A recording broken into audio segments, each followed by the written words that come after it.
Hey Rick, Hey, Peter. how's it going? Pretty good. It's So, good.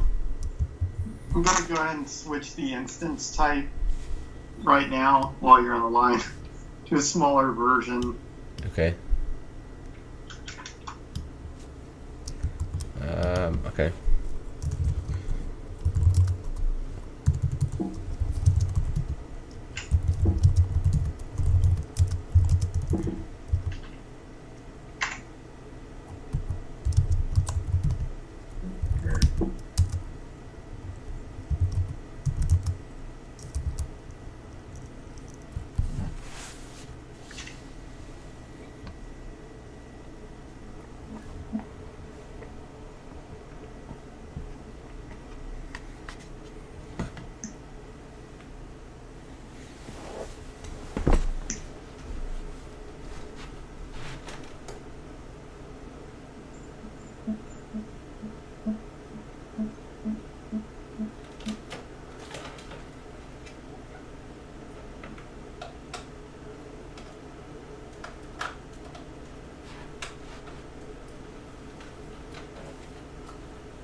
It's really hot here. Is it hot there? Uh, no, I mean, it's like pretty reasonable temperature outside.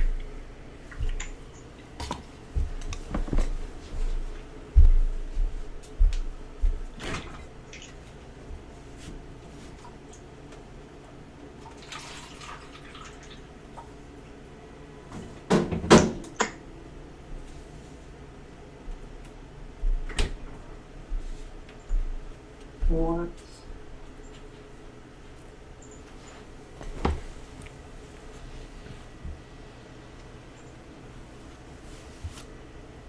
Okay, it's restarting.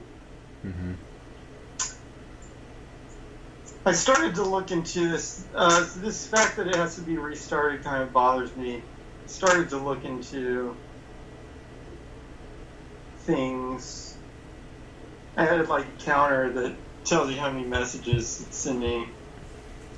First, I Mm-hmm. just wanted to see if the number of messages is going up for some reason. I haven't really even checked that much, but I mean, I think the result of that little test is that they are not Mm-hmm. consistent number of messages. It's just,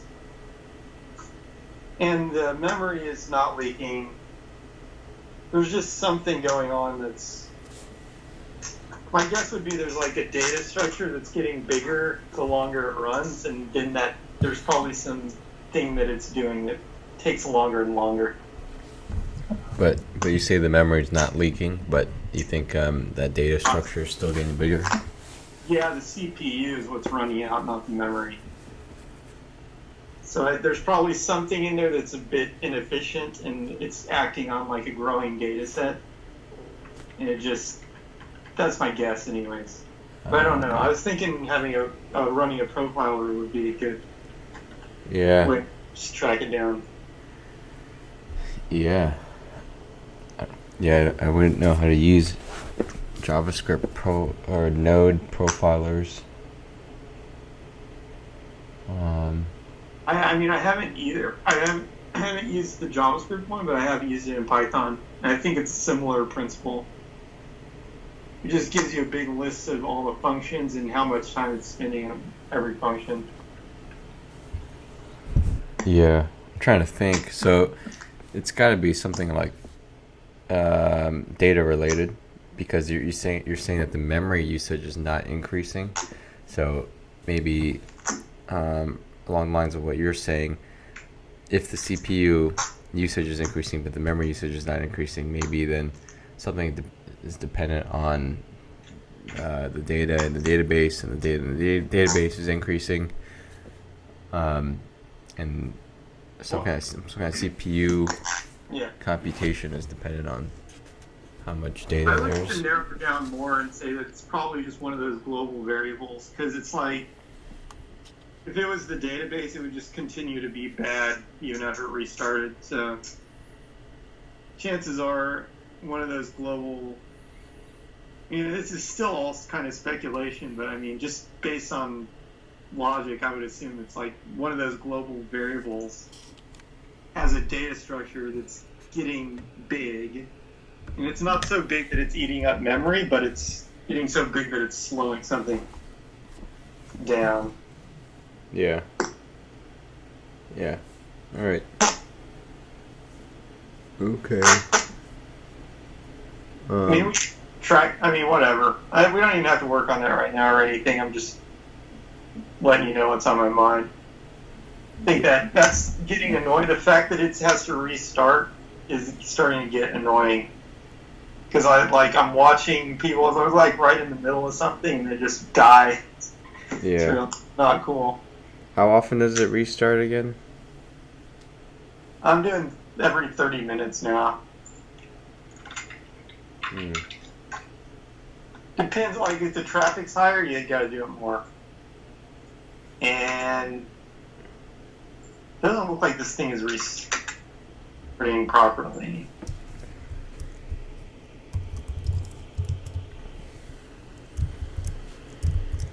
Well, I can't access it. I can't access the HTTP version. Wait.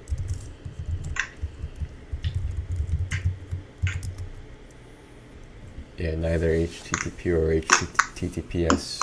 It must be still coming up, the server. No, the server's up. Okay. Already tried to do the restart.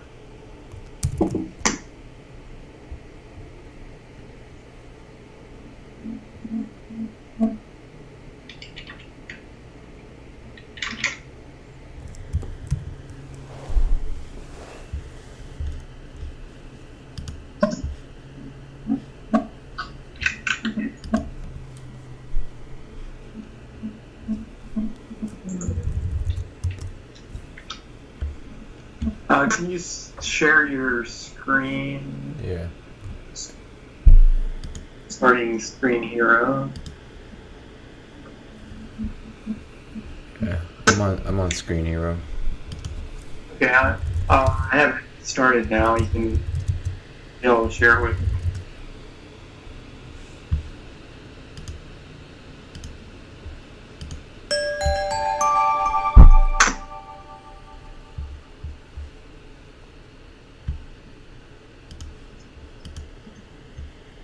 Okay.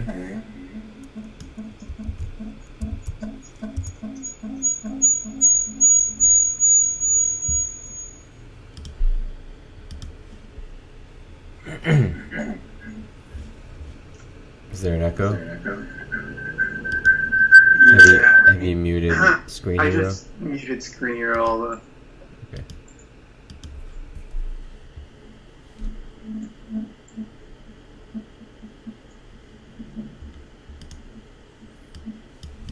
Wait, so the IP tables look good, but you're saying it's not coming up?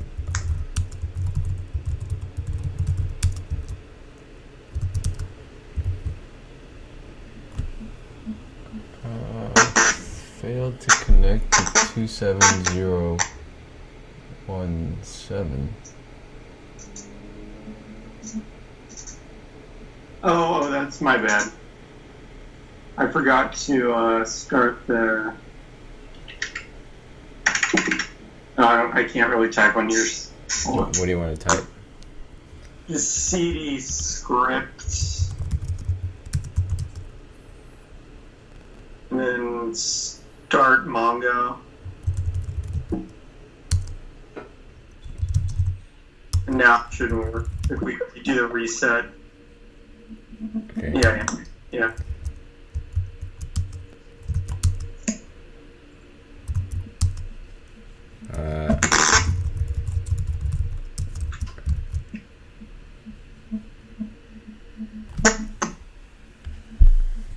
27017. That's not. Is that the Mongo port? I don't remember. Yeah. Okay. So Mongo. Oh, you know why? Because you have to do this weird trick. I don't know if you wrote this in your notes anywhere, but I have to do this weird thing to get Mongo to start. I have to do this. Let me find it in my notes. I have to run this command first. Export lc underscore all. I don't know why, but now it should work. If I do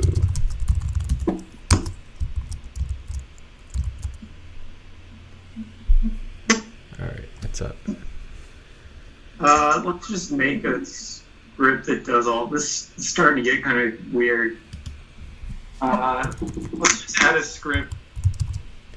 Well, we can do it in the start Mongo. We can just put it in there. Or you mean put everything into one That's script? okay, good. Oh yeah, I see what you mean. Yes. That would work.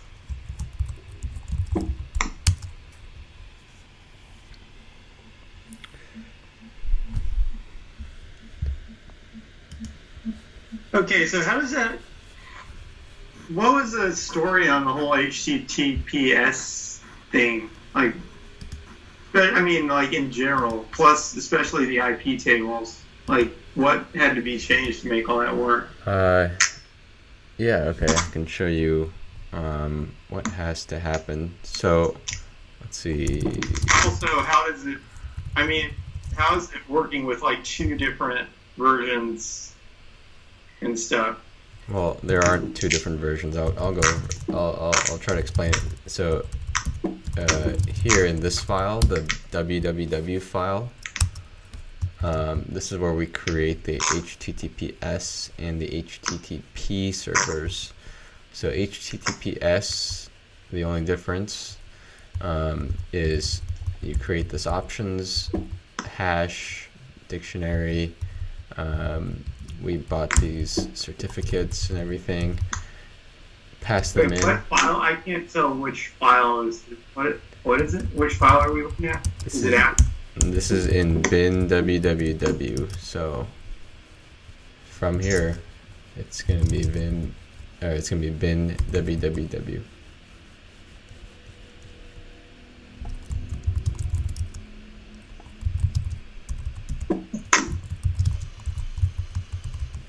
Do you have it? Yeah, www.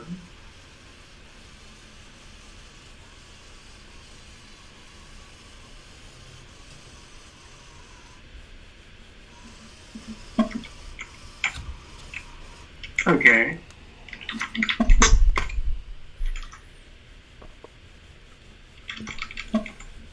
What? Okay, it's a... Yeah, it's a What's file. this www thing? I don't know. I didn't create it. It must be from when you followed the probably some tutorial about creating an Express app.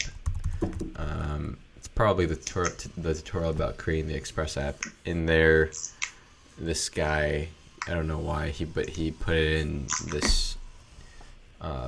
He put in like the main start script in here. This is the main start script. I mean, what happens when you run a start? Let's see what happens. When you run start, it runs npm start passing in some port variable. So npm start is probably defined in package JSON, I think. Yeah, I mean, I did set that up. Oh, here it is. So, you set this up. Here it is. So scripts, when you run start. Oh, okay, but I didn't set up to www. I mean, that probably did come from a tutorial. Just the fact that they named it www probably came from a tutorial. Yeah. Because that's kind of weird. But anyway, when you run start, it runs package.json, which runs www. Okay. Okay, and then in there, It used to be it would just create one HTTP server. So I changed that HTTP server to now be an HTTPS server. Only difference, you pass in this options, and instead of http.create server, you do https.create server. So that makes HTTPS work, but and that HTTPS server is going to be on the normal port that you pass it, which was 3000. So now we need HTTP to also work. So to do that, we basically just run a secondary server. Where is it? Here, http.create server. Oh yeah, here, http.create server, and that server only listens on 8080. But what happens? Okay, so that server listens on 8080. And what happens is in the IP table, so sorry, here on this line, we redirect it to HTTPS. So when anyone goes to http://runmyrobot.com, it could be /profile, it could be /robots, whatever, any URL, it could be the WebSocket port. It'll just redirect it to the HTTPS version of that. Yeah. So anyway, that's what's happening. And so keep like with that in mind. So that what needs to happen with the IP tables is. So wait a minute. So when I go to HTTP version, it doesn't redirect my browser, unless. What I mean is it doesn't show a different URL. But are you saying that it still redirects? It doesn't show a different URL. It doesn't? What do you mean? Hold on, let me try. Not HTTPS when I type in just RunMyRobot.com. Yeah. Hold on, It says it's like dots. Click on that little I. The I? What does that do? No, private.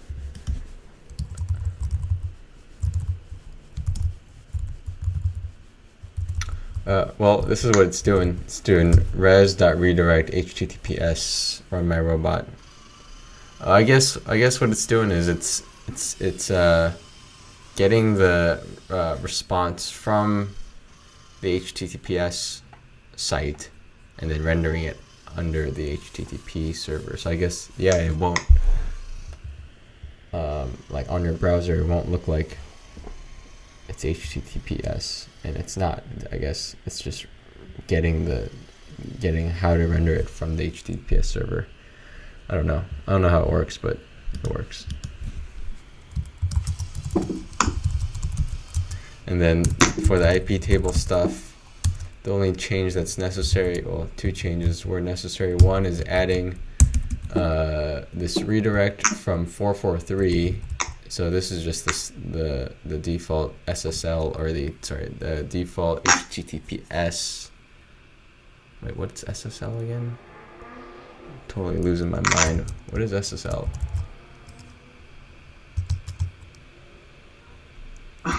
Oh, it's the certificate. But anyway, it's the default. I guess that could work. It's the default HTTPS port. So that meaning, like, if you go to HTTPS xyz.com with no port specified, it takes you to port 443.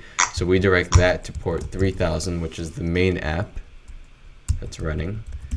And then when people go to 80, which is the default port for HTTP, it's going to redirect to port 8080 so that it can get caught by that secondary server that we saw in www. Oops. That secondary server, which all that does is just redirect, like we saw, to HTTPS.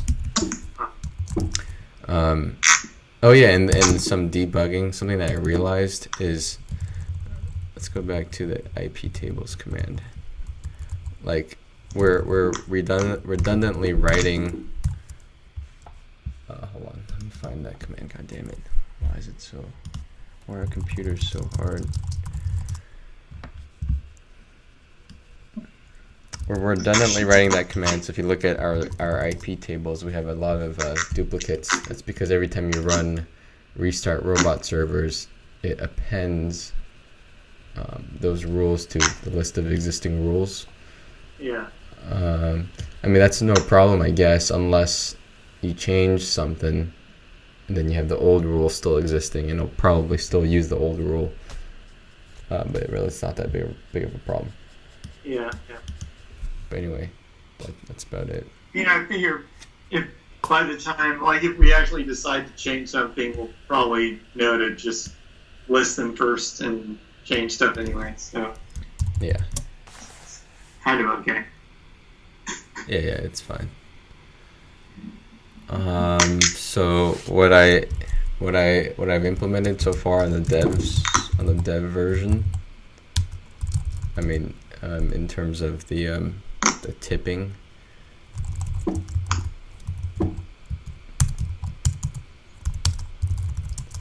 So let me show you. So the way I went about it, which we can rethink it if we need to, but currently, wait, let's find one that's not owned by me. So currently, you have to pay. You pay dollars, real dollars. Here's a buy credits button. This is new. So you click on that, and then it'll take you to PayPal. Here you can buy credits, $2. Let's do $1. Let's see if this works. Donate with PayPal. So anyway, I'm buying one credit, $1 per credit. Okay.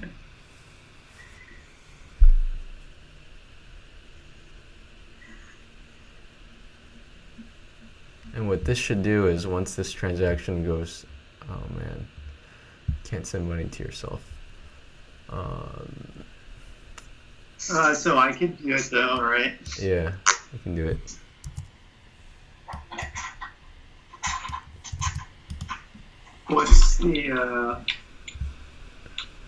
What's the port number? It's 3100. I think you have to do HTTPS. I'm not sure. Let me try HTTP.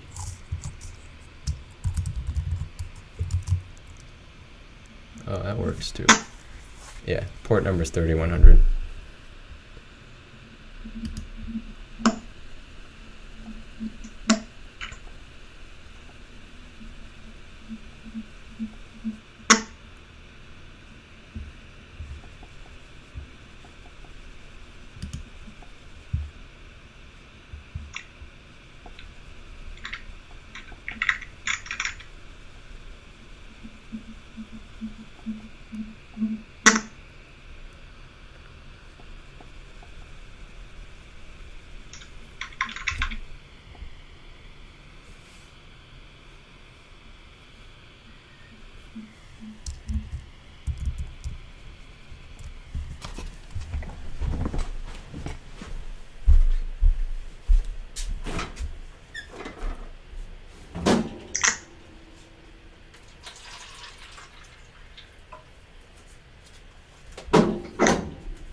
Yeah, we should pop this up in a window or something so it doesn't. But, okay, I've made a donation. You've made a donation. Wait, you mean you've bought credits? You've bought credits. Well, yeah. Okay, so that means if we check your account, let's check it here. Wait a second. You were logged in, right? You must have been. I wonder what happens if you're not logged in. If you're not logged in, you shouldn't even be able to see the button, I don't think. Cool. So you do have credits. Did you donate like what is that? Is that $2? What is it? Why does it say .11? 2.11? Is that how much you bought? 2. It was just 2. You just bought $2? Huh, okay. Alright, well, you have 2.11 credits. And with that, you can give them to other users. And how you do that is, I was thinking a little page here, sort of like Twitch. Let me bring up Twitch. Wait, hold on. What are they saying?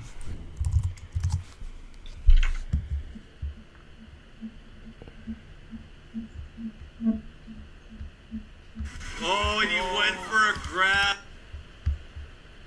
No camera, no sound. Oh, probably ran out of battery.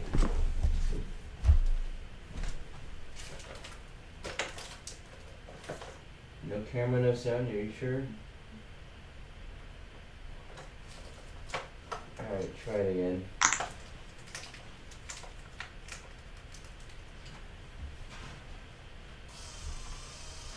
I'll fix your wheel later. 1 second.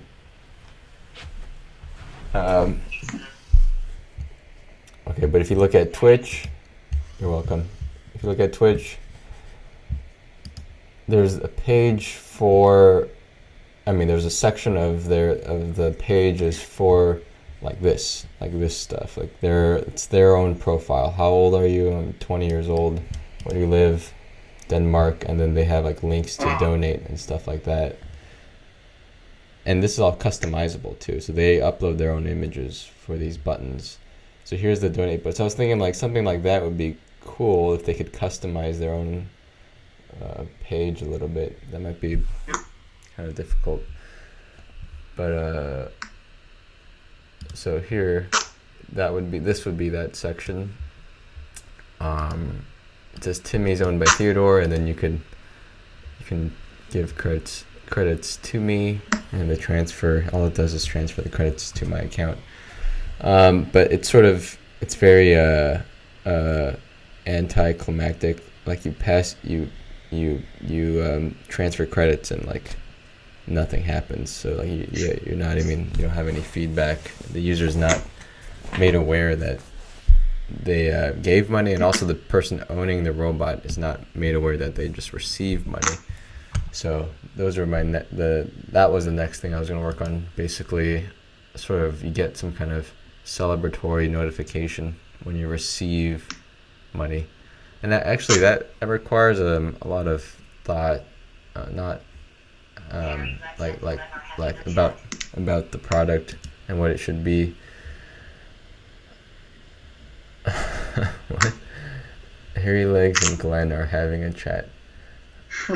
But like on Twitch, when you receive money, because of what Twitch is, it's your face in front of the camera all the time. Cool, thanks Nighthawk. Streamline us. Streamline? What does that mean? Streamline? I don't know. But on Twitch, when you receive a notification, there's this whole like celebration that happens on the screen, and because of how Twitch works, the fact that you're in front of the camera all the time, you, the streamer, will see that, and you'll see like, oh, user X donated $10 to me, so you'll be able to say like, hey, thank you, user X, in front of the camera. But with us, the robot can be in a different room when they get that. When the user makes that donation, and the person that owns the robot may, not be aware that happened. So I don't know. We have to think of some ideas around this or to solve this. One is like we can program some custom sounds on the robot itself, so that when the robot receives donations, it plays it out loud, so that anybody that's around the robot or the owner of the robot can hear that. I mean, we could just put like some kind of celebratory animation on screen, although the the owner of the robot probably won't see that. They won't be looking at the stream. So, I don't know. It could just be a notification in their account settings or something that they got paid. It could be a text message, maybe. Text message Right. to them. Yeah. I don't know. I'm Can thinking. all that stuff, but first question is, where do I see my account balance? Yeah, currently nowhere. I don't know. Okay, so Yeah. even if there's no celebratory thing, if I can at least see my account balance, that's enough to at least know what's going on. Yeah. Yeah. To start with. Yeah, I was planning for there to be a whole profile page. I think I started that. What happened to that? Let me see. Profile. Oh, yeah, this thing. I mean, the balance could be, Yeah. you just right need here. a number. What I mean is just put a number Yeah. on the main screen that just tells you your very Oh, simple, yeah. like very simple, just like Yeah. $3 is just written on the screen, Yeah. and then you know what it is. Yep.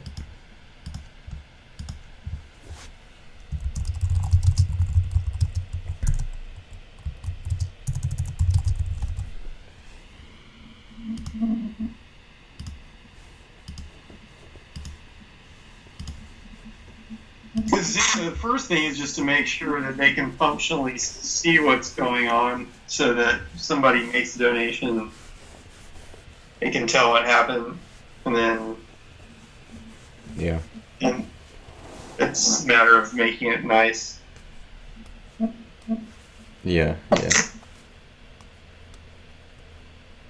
Yeah. Also, I met with this girl Sylvia who was interested in. Well, she was initially interested in babysitting Zip. She would have been a great person to do that too, but apparently her roommates deal with some activities that they can't afford to have live streamed. So It's a common problem. yeah. Yeah. I mean, we should really be rooting for marijuana to be legalized in California. It really helps Well, it's us. so close to being legal already. I don't know what people's problem is. It's actually decriminalized for small amounts, no matter if it's medicinal or not. I don't know. I think people are more paranoid than they need to be at this point. Yeah. But yes, But- okay. So that is but a you know- common- You know, she said she'd buy it. She said, I mean, she didn't say she'd buy it right now, but she said, what did she say? She said, like, she thought it was cool. She said she worked in I worked with robotics in, like, I don't know, some time ago. And she said, I think she just said if she had money, she would buy it or something. I don't know. But that didn't work out, so we need to find another potential babysitter. Not even babysitter. My ad's gonna be, we need potential we need people who want to be aspire to be a live streamer, a professional live streamer in the entertainment business. They want to perform in front of the camera. I don't know. I'm thinking maybe if I phrase the ad that way, it might get people who who are more entertaining. Yeah. Because otherwise, you might just get some 60-year-old grandma that just leaves it in her house while she's out and about, or she's sewing all day or something. I don't know. I mean, which wouldn't be that bad if she was that'd be sewing. fine Yeah, if she's in the house. Yeah, she's talking to it. Yeah, it's tricky to find people. I always ask them now, specifically, is it okay with all your roommates? The problem is I was getting pretty far down the track of getting it installed And then I would find out, like, oh, by the way, there's this one roommate that doesn't want. So now I'm like, okay. I specifically ask each response, like, have you verified with all your roommates that it's okay to have a live streaming robot? And many times it does not pass that. Many times they barely even read the thing, actually, the description. Yeah.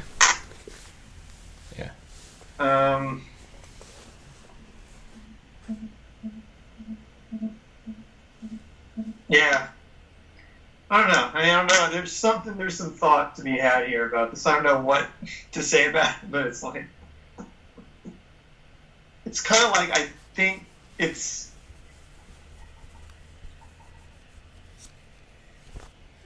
that to get the chicken and the egg problem solved, we need to get this into people's houses, but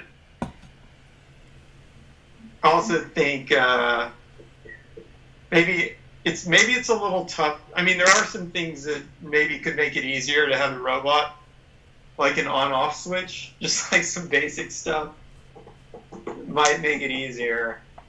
It's like the robot has too much control right now. The robot's like totally insane. It's controlled by like anybody. It has no on-off switch. It's like a little too out of control. It's okay with me, but may need like more restrictions in order to get along with most people. Yeah.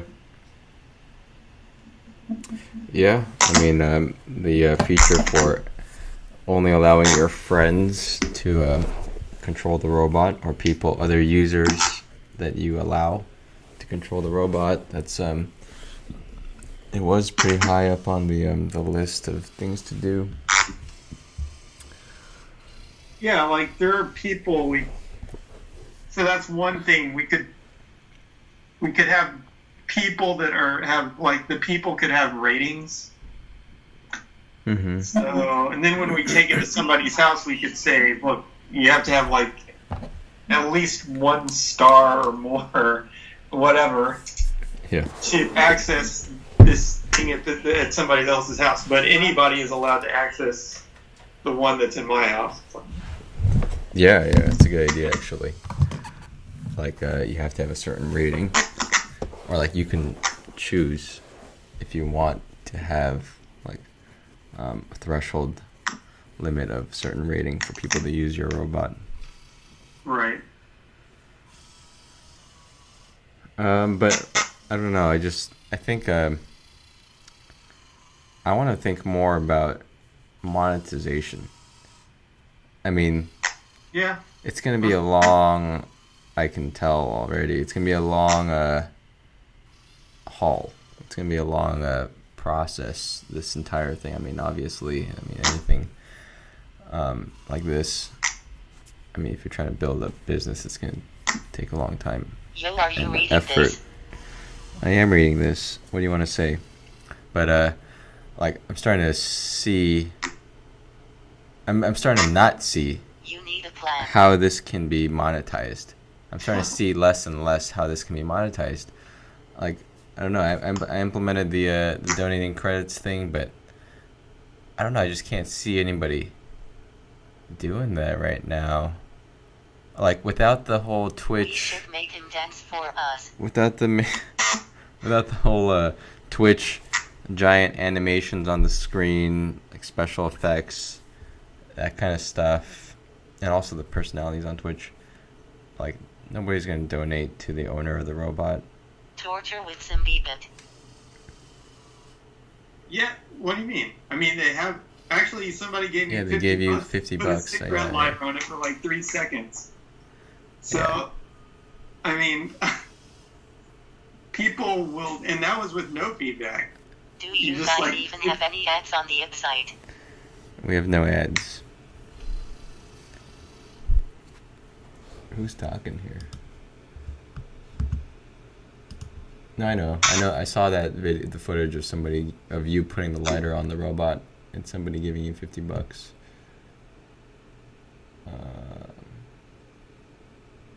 Lol, it was nice.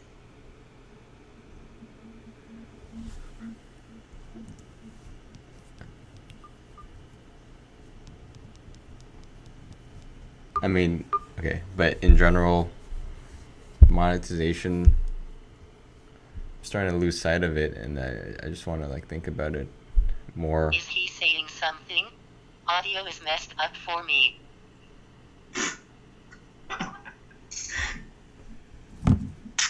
Well, watch the live stream. You can go to his live stream to hear better. Go to the live stream. Click on the live stream link at the top. True. Thanks. But yeah.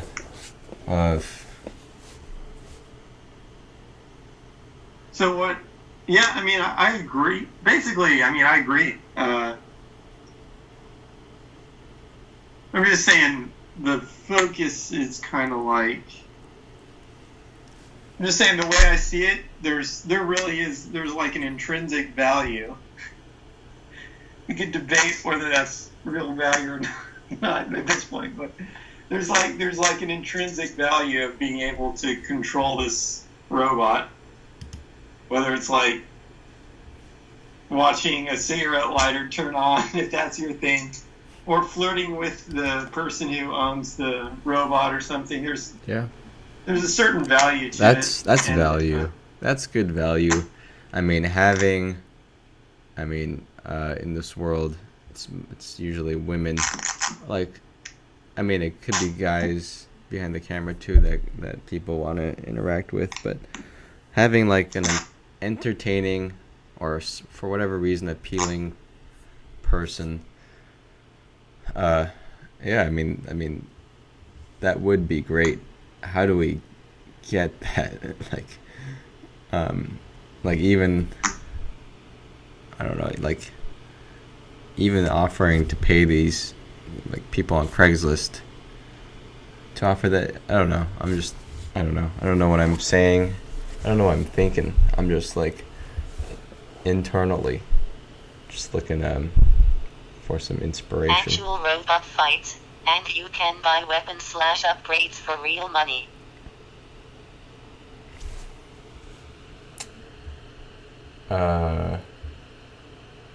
That's pretty out there, Thuo. That's pretty out there.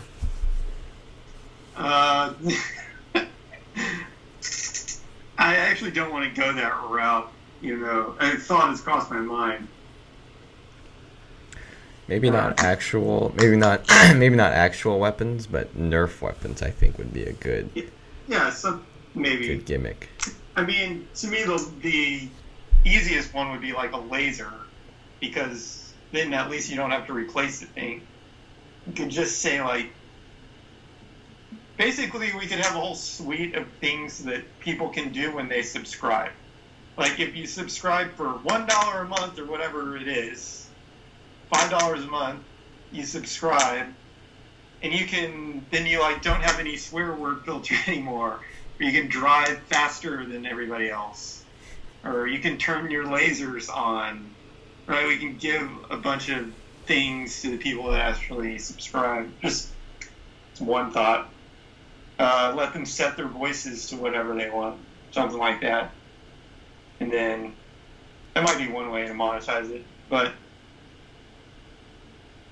it seemed like the biggest thing to do from a business standpoint is to make sure that the thing is interesting. And to me, the shortest path to that is probably like getting this one of the robots with a minor YouTube celebrity or something like that.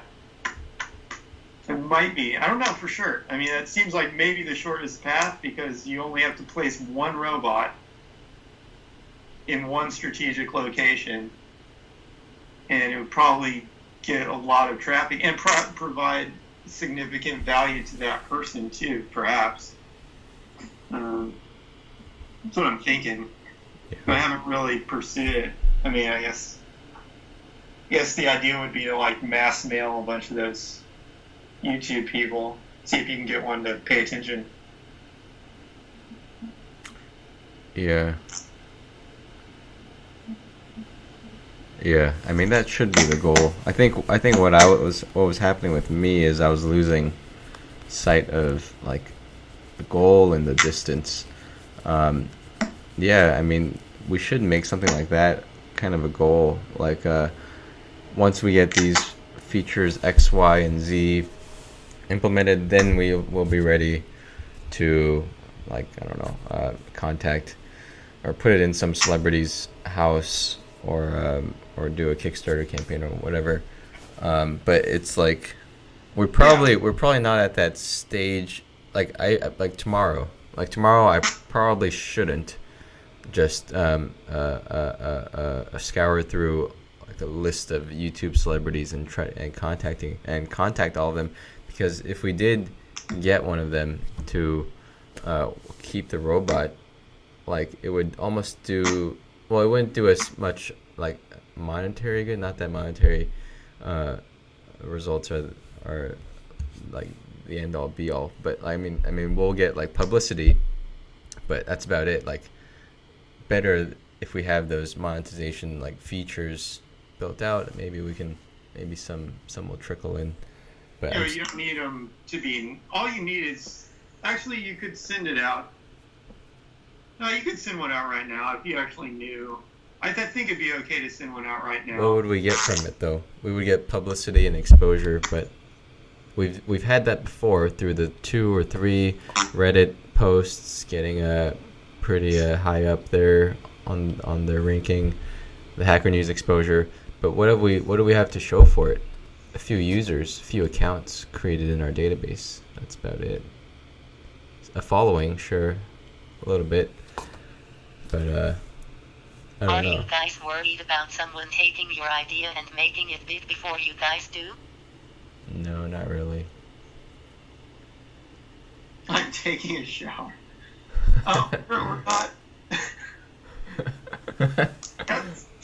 That's not really the thing. Yeah, that's not my concern. Although that wouldn't be good if somebody did that. But anyways. So, okay, let me answer that. You're saying, hey, all we get is this big spike and then it goes right back down. That's because the quality of the experience when you go on the site, it's like there's not enough there to come back. It's like if you go to a salad bar and there's like one shrimp, and then once you eat it, there's like nothing else. It's like the salad bar has to have a bunch of different things, and they have to be replenished on a daily basis. And Whole Foods even changes out what they have like from week to week. Yeah. And then, okay, now you can keep coming back to the salad bar. But we don't really have a salad bar right now. We got like one tomato tray just sitting there. So the idea with getting the YouTube person would just be to begin to build up the salad bar with one quality item. I mean, you really need more than one, right? But it's like, what I'm saying is if we started the process of finding I these guess I'm people... satisfied with the tomato. Yeah, I mean, there's some like hardcore tomato fans. That's cool. But I'm just saying, the sooner we start that process, that fairly painful process, because we're engineers, not marketing people, so it's going to be kind of intellectually painful for us to do this process, but it is probably very important to just contact a bunch of people and see if we can find one. Then we'll test it. Probably for fun. And it's probably going to be somebody... Like, there are people who actually... I've seen Adam Savage, like, got some crappy... He got this thing, he actually loved it. But it was this little spider that was pretty unusable from a consumer standpoint. As soon as he, like, set it down on the table, it broke. Because it had little baby servos and delicate pieces, and then he had to like repair it, do all this stuff. But he was presenting the product on his very popular channel and saying how cool it was, even though it was still a prototype. Yeah. And not even really ready for anybody on the outside to use it. So, I mean, I think there's opportunity there. The people just have to understand, hey, look, I'm giving you like a prototype. It's not even ready for consumer use. But if you want to try it, you can. And some people like that. Yeah.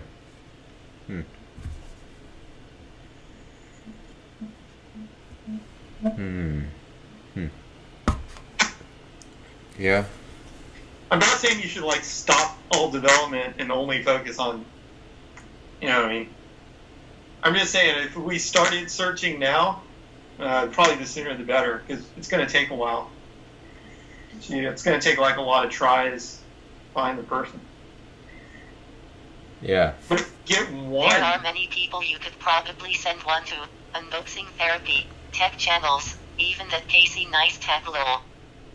Maybe Casey Neistat. I think Casey Neistat possibly, since doesn't that dude doesn't he love like gadgets and stuff? Isn't that his thing? Carrot, I think the problem with that is getting their attention first. Oh, that's cool. We have like tons of people like actually joining our discussion. That's cool. I mean, we have at least 3 people that are in this. 3 other people other than you and me. So 5 people total here. Nice. You need to make it simple enough for them to set up, though. Yeah. Yeah. It's not really. Yeah. I mean, I agree. We do need to make it simple. It's not too hard to set up now, though. Even. Yeah. Sorry, Like- I'm one of those Anons. Forgot to log in. Oh, okay. No problem.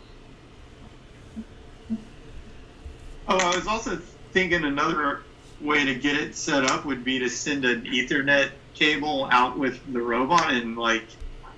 So if they can't, well, I think a WPS is the best way. But let's say that WPS isn't an option for some reason. If you just had an Ethernet cable, you could make it so when you plug the robot into your network, it handshakes completely automatically. And then you just unplug the Ethernet cable. And you're done. But you go to the website. What I mean by handshake is like you plug the Ethernet cable in, the robot detects that it exists on the network. It allows you to put your name and password in as part of your robot account, or your router password in as part of your robot account, and it can communicate that to the robot. So all you need is like an Ethernet cable if you don't have WPS. Yeah. That's a good idea. Just a thought. It's a good idea. So you plug it in. You plug in the Ethernet cable. You leave it plugged in. You go to the And that's website. some kind of dongle that connects to that access the main base. Yeah, we thought about that. The WPS dongle. Yeah. But you connect the Ethernet cable in, you go to the website, and then you type in your router name and your password, and then the website would send messages or whatever to your robot, and your robot's connected to the internet, so it can, and then it changes the WPA supplicant thing. Yeah, they could put their name and they could put their router password stuff in whenever they want. They could just be asynchronous kind of. You just like put that in whenever you want to. Saves it somewhere. And then when the robot connects, it just knows, oh yeah, I need to use this name. Yeah, we thought about the dongle thing. Just talking to Anon72. That's the WPS thing that Rick was mentioning. I don't even remember. Can you explain it, Rick? I don't remember what it does exactly. I don't know how it would connect to a dongle, but it's like the way the WPS works is so most routers, I'd say like 5 out of 6 routers have a button on them that you press Oh yeah, that's the thing.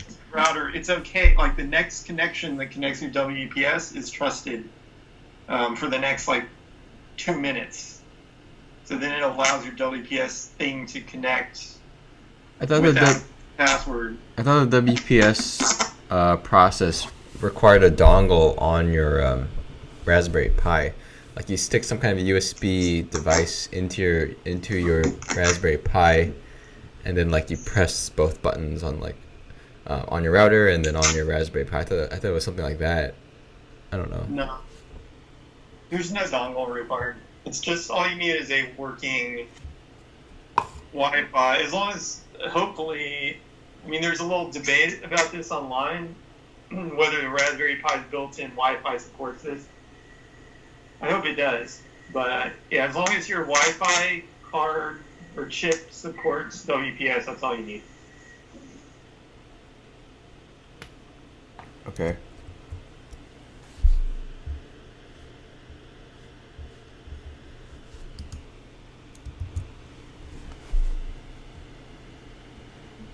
All right. Cindy, also like Friends, and maybe Friends would be a good option for the robots. Anyways, I'm gonna try my my nephew. He used to be my niece. My nephew. I'm gonna try the robot at that house. Yeah. Nothing's there. Yeah, I mean, I'm pretty sure. Well, I think my younger sister would not like it. I don't think my older sister would want it either. They're just like, I don't know, just like I don't think they would want to be on camera all the time. Or my brother. Well, they don't have to be all the time. Yeah, right? Yeah, you're right. Yeah. Yeah. Because if you had 20 different users and they all got on there like 1 hour a day, it would start to add up. Yeah. But I think my nephew's gonna like it.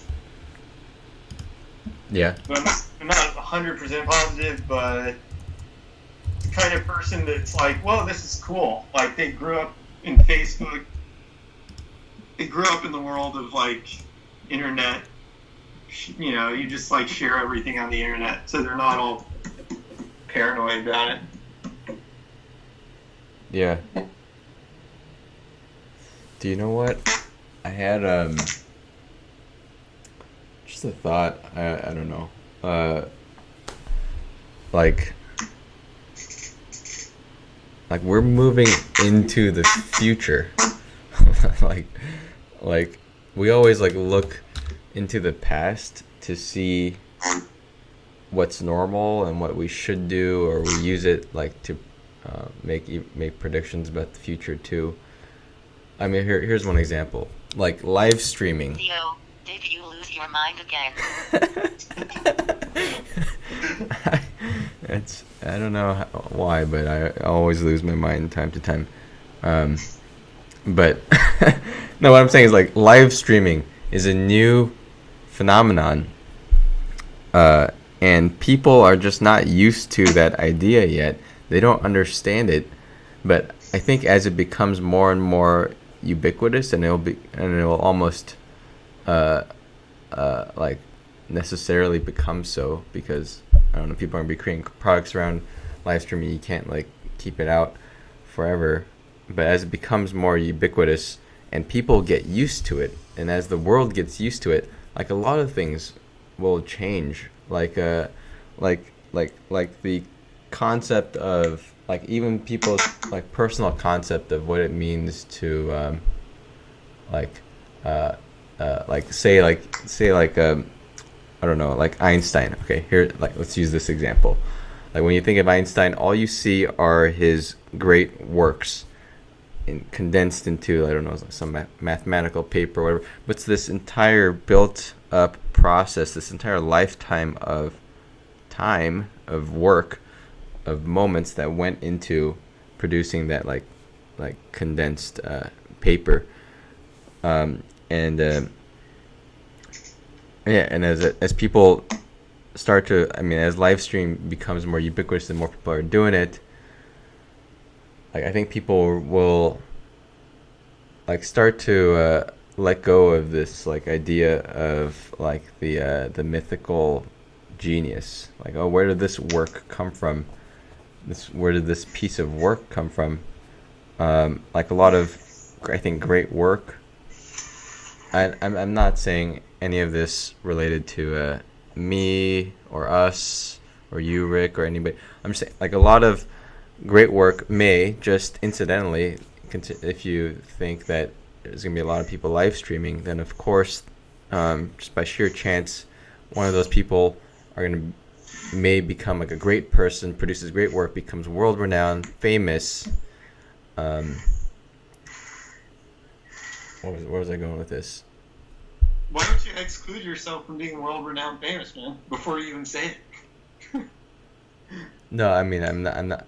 Yeah, you're apologizing for even being misunderstood to say that. Well, I'm apologizing for it because it sounds arrogant if I say like, oh, if I ever produce. Okay, here, let me frame it around myself.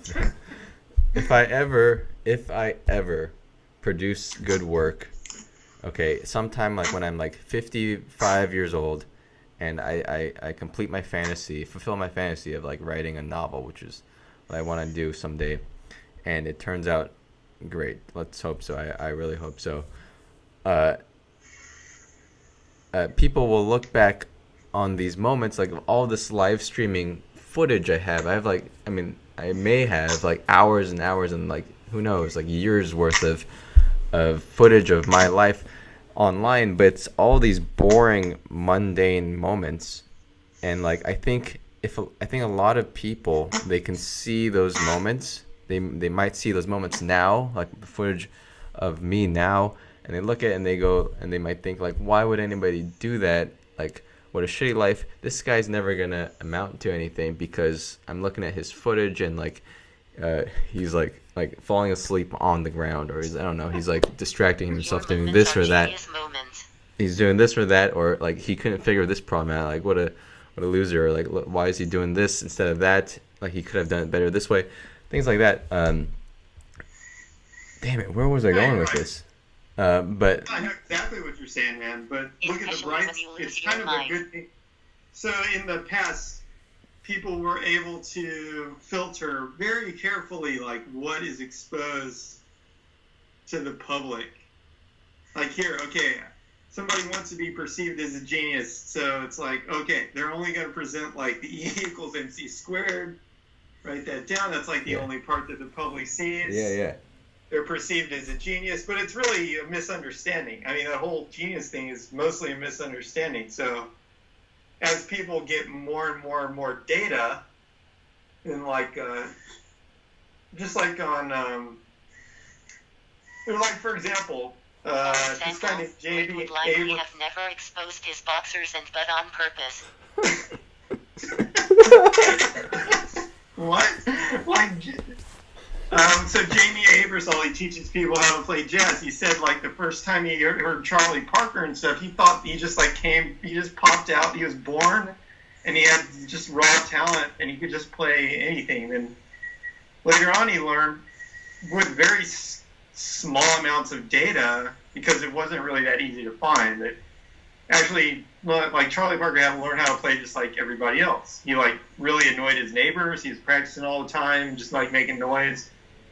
Yeah. And, no, okay, so that's half of my point. I mean, yeah, that half being, yeah, like it sort of demystifies people, because you see every moment of their life and how they came to do certain things, and like these mystical concepts like genius or idiot or whatever start to become like unreal, or like you start to see through them. But the other half of the point was like the fact that people are going to start to get like used to live streaming, like this new technology, and the fact that it's unprecedented, and the fact that right now people might look at people who are live streaming like me and think like, this guy won't amount to anything. You can't be a successful novelist if you live stream like this.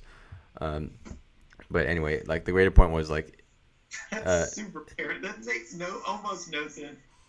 It's like paranoia playing out in your mind. All I'm saying. okay, well, okay. The point is like how many other things. I mean, we're moving into the future. That's really Also my. yesterday, Henrik was explaining why Theo's house is clean and his is not to his mother. Is that what you're talking about? That's funny. My house is clean because I Airbnb my place. That's exactly what I told her. But also I'm just a more hygienic person. Yeah, I keep believing that. Or I just when you're Airbnb your house. Wait, my point is we're all moving into the future and we have like no idea like what are gonna be the new trends, the new right things to do, the new wrong things to do. Like we can't like we're all making judgments like right now about things, things that are starting to crop up. These new, like incipient things like live streaming is pretty new and people make judgments. I can see myself making judgments about other live streamers and saying like if this guy wanted to be a great novelist, I would not do that because he's demystifying himself, and part of being a great novelist is you need that mystique. But anyway, as like all these different technologies emerge, I'm just saying like we should be prepared to do like a complete 180. Anything could change. This whole world, like of what you thought was right and what you thought was wrong and what you thought you should do or shouldn't do. Like you can really start to like think about those things with your own critical mind and not using history to see what you can do or what you can't do, but just start to use your own critical mind, kind of project. I mean, you can't even project it though what the future is going to be, but like you can at least imagine that things will change. So don't like use history to extrapolate from. Don't extrapolate from history. Like things could go completely 180 from here. I think that was what I was trying to say. Live streaming in particular. That's the example that I was thinking about. Like I can see how, people can make judgments about people who are live streaming. But if in 20 years everybody's live streaming, then like all the respectable people, all the successful people, the Nobel Prize winners, the Hugo Award winners, like Nobel Peace Prize winners, like everybody will have come from a live streaming background. I mean, imagine that. And then like it'll be okay to live stream. Like people won't be judgmental about it anymore. You can say like, oh, this Nobel Prize winner, he live streamed, and what that means is like your entire life, every second of your life is streamed, and that's okay. This Nobel Prize winner had like a few weeks where he was completely depressed and did nothing but like order pizzas like while laying on his bed, but that's okay. I guess you can do that and still be a Nobel Prize winner, things like that, and then it starts to be okay. I don't remember. Yeah, it's a more accurate picture of what the data is getting more accurate. That's how I see it. I mean, the data just keeps getting more and more accurate, and that does change things. It's like, but it's going to change, like you say, it's going to change. Kind of how vlogging was Tilda 10 years ago. Yeah. It's going to be like, I mean, the stars of the future are likely going to be the people who live stream and show their true nature. Yeah. I mean, it was like Lady Gaga that figured out, hey, I can go on Facebook and become massively famous. Yeah. Probably sharing a lot more than most people had before. But, I mean, the next generation is going to be people that not only, like, go on Facebook, they just, like, show people their lives. Yeah. Yeah, I mean, like, there's like something to be lost, something to lose by live streaming. You really do expose too much of yourself. You demystify yourself, and like currently in society, like you can use that mystique as a weapon. Like you can use it that opaqueness to like Yeah. I don't know, convey mysteriousness or genius or whatever it is. But if the whole world starts to live stream, like if it's a game theory and everybody's playing, I don't know, cooperating, or everybody's live streaming, then then this whole other hierarchy forms. Like everybody's live streaming, and there's like the smart ones, the dumb ones. I don't know. My point's starting to become more. It's more of a generalization thing. It's like there's some, live streaming. It's when you walk into a group of people, you are live streaming to an audience without any technology. It's just called being in public. And then, there are people who have more public than we do just by like going about their normal lives, interacting with people or crowds of people. But I guess live streaming like gives you this opportunity to kind of have like this viral explosion of audience while you're just like sitting in your bedroom. So it extends the possibilities. But what I'm trying to say is maybe it's not that fundamental of a change. It just gives you like more the possibility to have more observers at a lower cost. You could still be mysterious if you wanted to. You just never turn on a live stream. Whatever. Yeah, but probably there still will be people that choose to do that. Yeah, but the mysterious route. But that's my point. It's that if there are still people that choose that mysterious route and don't turn on the camera and don't live stream, those people will have an advantage over the people who do live stream, I think. Well, I guess there'll be some advantages, some disadvantages, but that mysteriousness, that mystique, they have that to their advantage. The less you show and the more like highlights you show and the less of everything else you don't show. I think I had an extra negation in there, but anyway, like that helps them. But my point is, like, we need only if the entire baseline kind of changes in that everybody's live streaming. Then we're all judged on an even basis. Yeah, I don't know. My brain just like nerve just popped or something. I forgot my next thought. At any rate, it's good. I think it's good for us because the trend with entrepreneurs is to keep exposing more and more. Definitely I can seems to be see your crotch. Oh shit! Well, don't look at it. Don't look at it, dog. Like I'm gay. Oh shit! Really? Trump Like Gary 2016. All right, what'd you think about Trump, Rick? Trump exposes a lot of his crazy personality, and he won the election. So Yeah. I actually wasn't paying attention to the whole process. I wasn't sure until today who won. I for one welcome our new evil overlords. Thing is,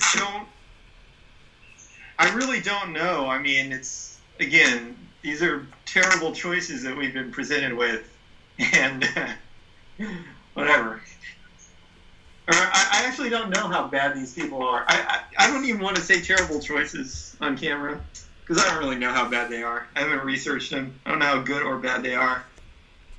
Yeah. My vote doesn't matter Have to be anyway in nominated. California. And I could vote or not, it wouldn't make any difference. It might. There's a pretty strong Democratic tendency, so California always votes Democratic.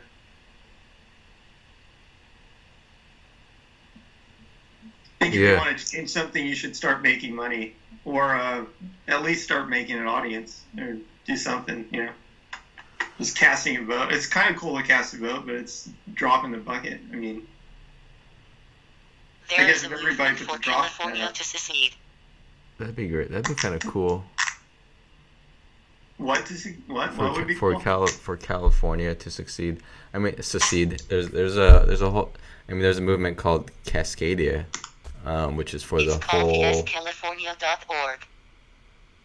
well, what Cascadia is for like the west coast of North America to succeed. Well, I mean California, Oregon, Washington, and I think BC, British Columbia. They like to call themselves Cascadia. They have their own flag too. Nevada too. Nevada too. Wait, I think it'd be cool to like buy an island like Richard Branson did, and perhaps you could get something worked out where you're not actually living in a country anymore.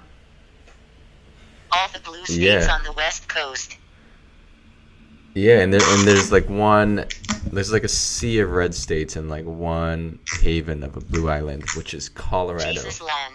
I love Colorado. Like, God bless Colorado. I mean, it's where I was born. So I'm biased. But what a beautiful place. Just beautiful people. Midwest and South is beautiful Jesus weather. land. Yeah. I was born in Jesus land. You're born in Georgia, right? Yeah.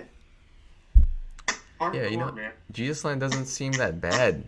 I'm starting to like get interested in it, almost like in an ironic way. Just like, oh, you know what's another interesting thing that I thought? Differentiating yourself. Like, differentiating yourself in modern society is like really important.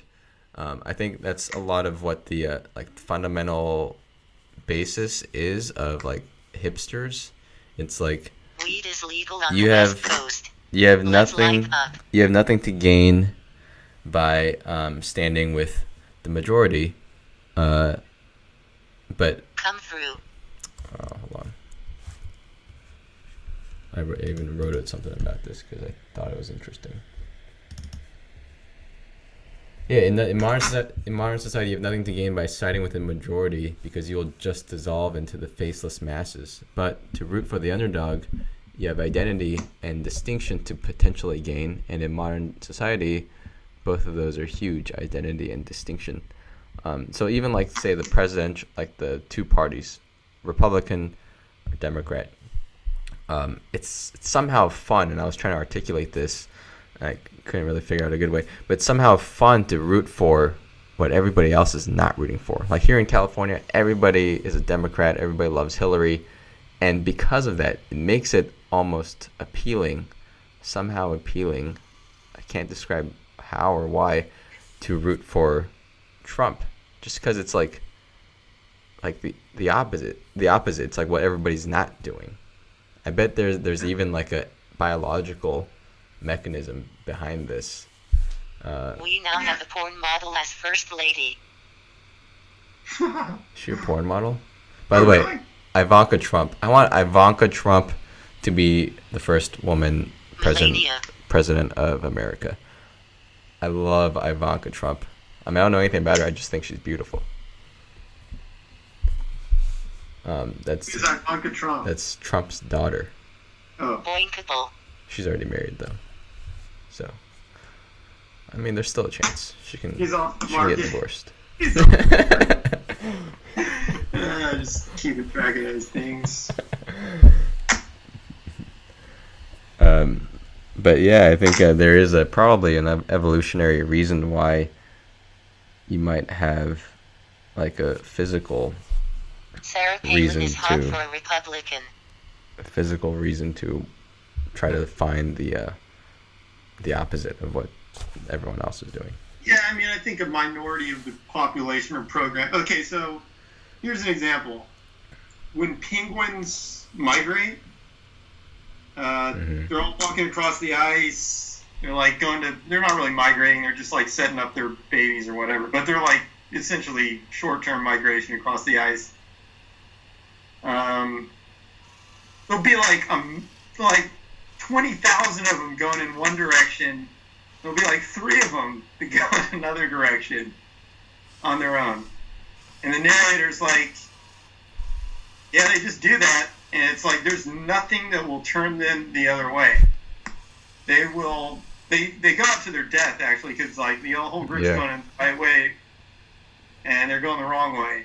Yeah. But there's something in their brain that's saying go a different way. But I mean, the way I look at it is every now and then, like every 100 million years, they went the right way. Yeah. Everybody else went the wrong way. Yeah.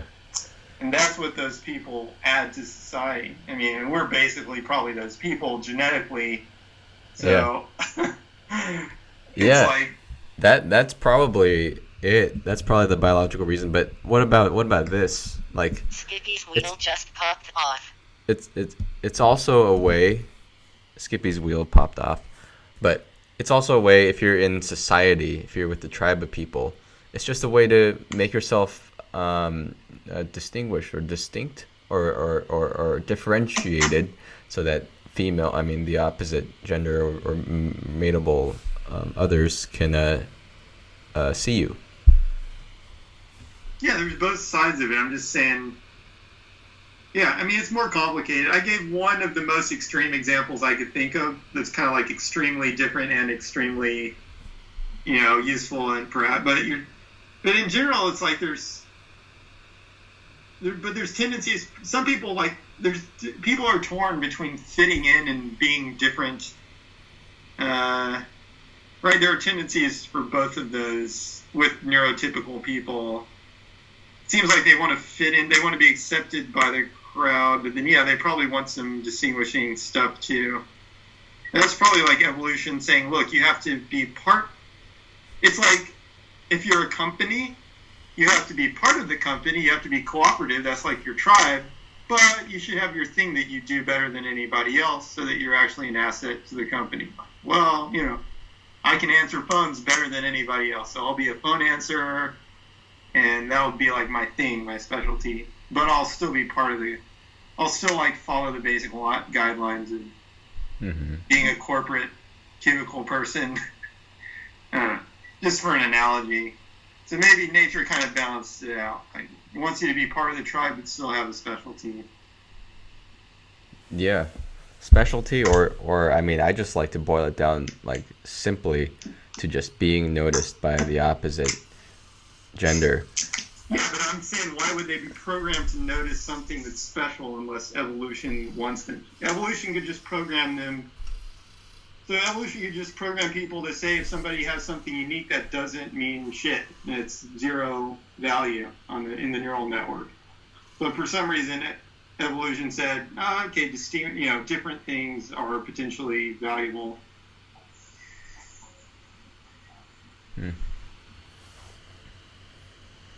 In terms of just basic attraction. Yeah, the basic attraction stuff is kind of arbitrary, but it's set up by evolution to hopefully optimize the population.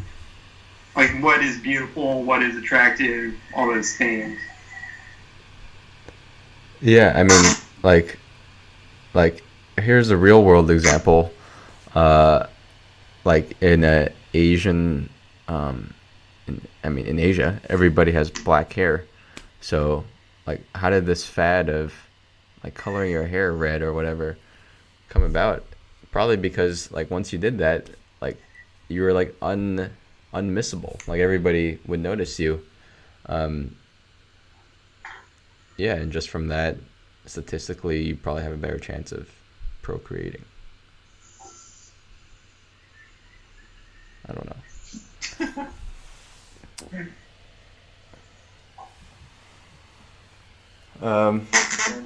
Where are we? What are we talking about? Another. As usual, we're way off. We're meandering, which is good.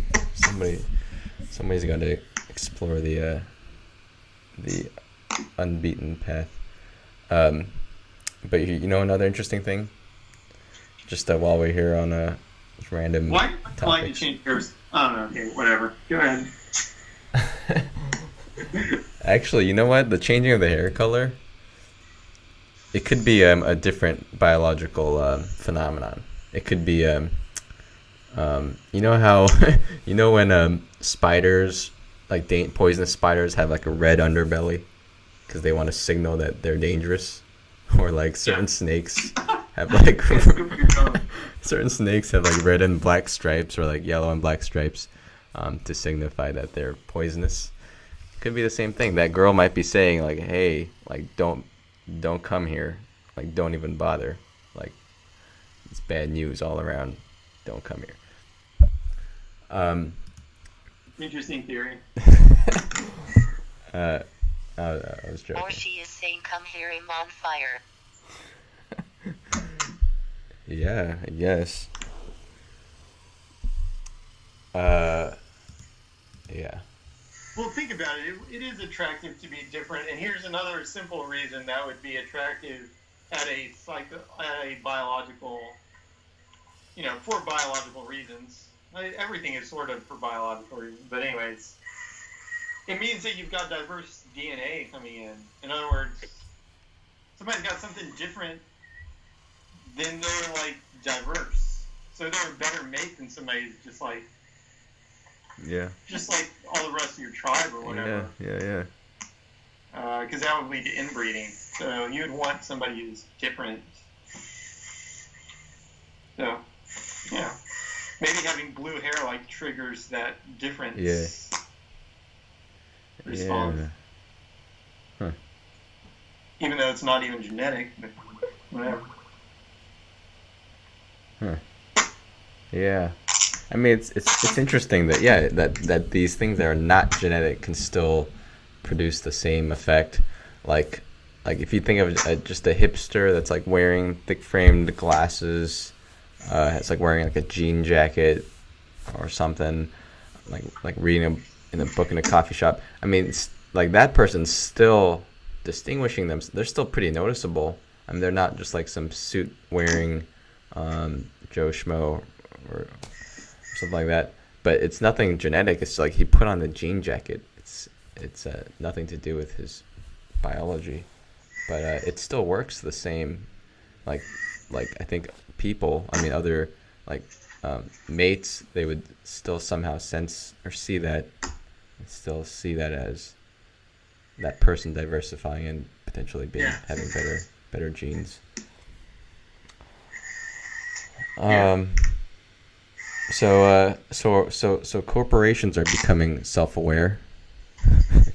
So it's another thing I wrote in my notebook recently. But like, have you noticed that a lot of advertisements on TV, from company advertisements, they're very self-conscious and very self-aware, and almost you're almost rewarded for being more self-aware or self-conscious, because people realize, oh, these guys are not taking themselves too seriously. They know they're in an ad. They know what the situation is. I don't know. They find it less invasive if they have some like self-awareness to them. These advertisements, I mean. All right, see ya.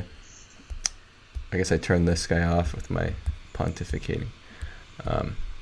But it's just interesting. Like, I think if that trend continues somehow, if there's like a force behind that trend and it continues, that these companies get rewarded for being more self-aware.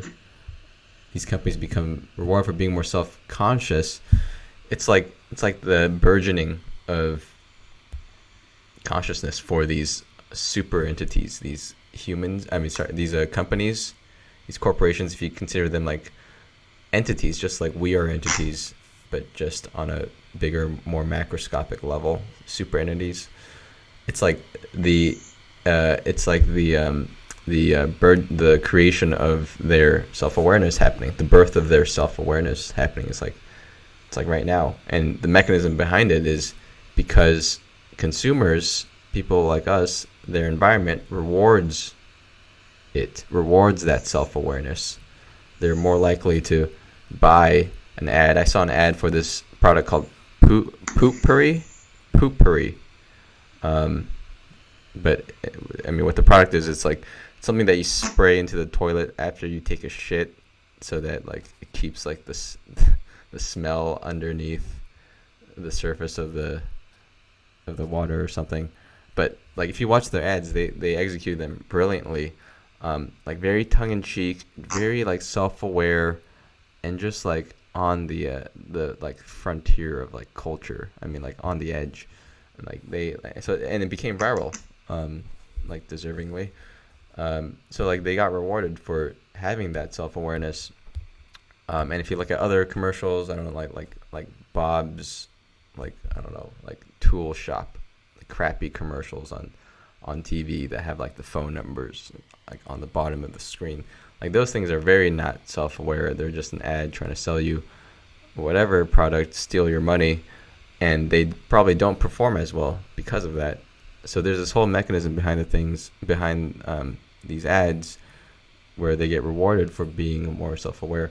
I just found it interesting. Like, what if that is the reason, like why, or reason how, like this self-conscious or this consciousness like emerges in like these super entities like companies.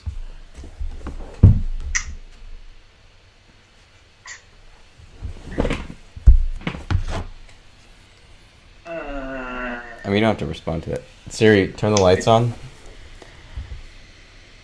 Sorry. Siri, turn the lights on, please. Okay, I've communicated with the No, lights, actually- but some of them aren't cooperative.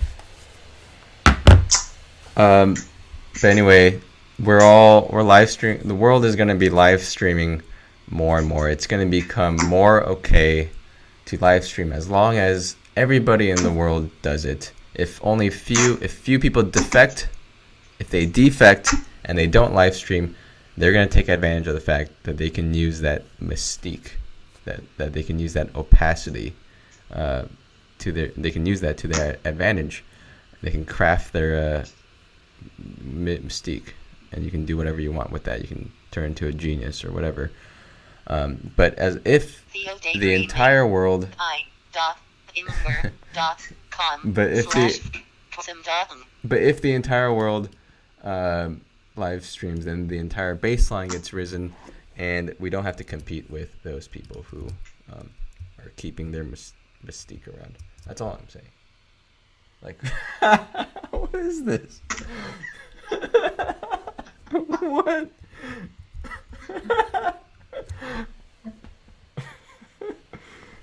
Okay. Wow. All right. I like it. Nighthawk. Thanks. Little iPhones. Yeah. Well, Nighthawk, explain some of the reasoning behind this, because it's all over the place. There's robots. Why are they holding iPhones that have a pear? It's like a jalapeno or something instead of an apple icon on the back. What is that? What are they reading on the phone?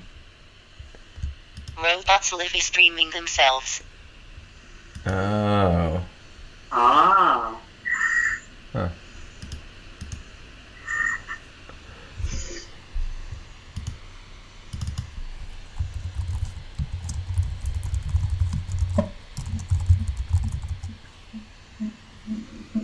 That's good. I like it. I think those robots have like slot machines in their chests. Okay, they're not slot machines, but they're like. It's from this video. //iadu.b/important. Alright, this better not be a Rickroll.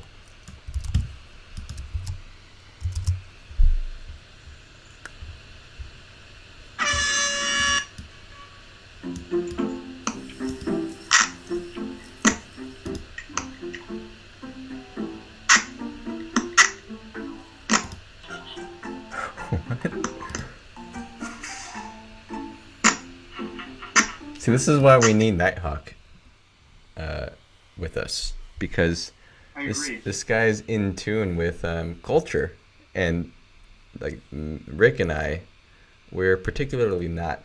Well, I don't know if I can say that. I think we both are pretty to a good extent, but like Nighthawk is of the, he's younger. He's in that Generation Z or whatever. I'm just a kid in my bedroom. Yeah, you're just a kid in your bedroom. Exactly. But you're a smart kid that's also very connected. to the internet, if I can say, and which makes you also connected to culture these days. Same generation as my nephew. This is really This is really our avatar. Our Like avatar? an 18-year-old Oh, person, approximately. I'd say that's our avatar for this company. Dad does this instead Yeah. of his homework. So smart. What's on your homework? Let's help you do it faster. Cheat Oh. so you can help us more.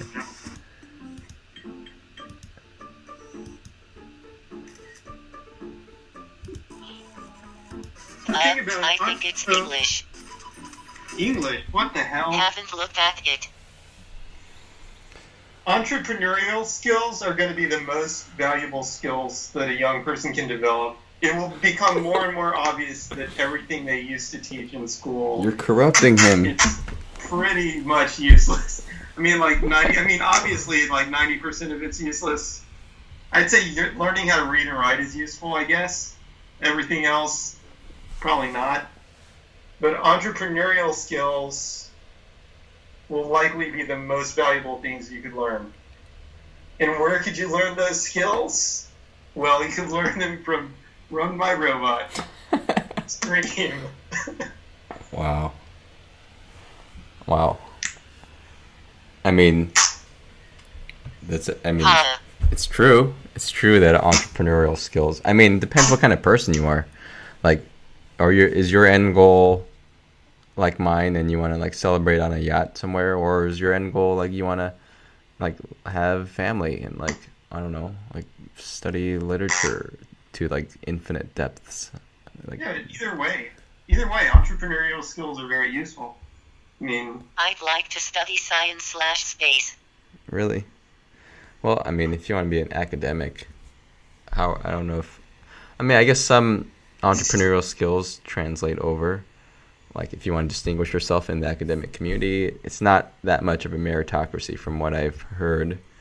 You can, like, hack around it or employ some hacks. But there's not many jobs in physics/astronomy, are there? dude, what do you actually want to do? Like, be specific.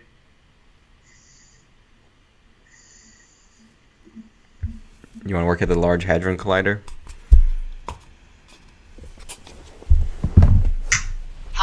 That'd be great.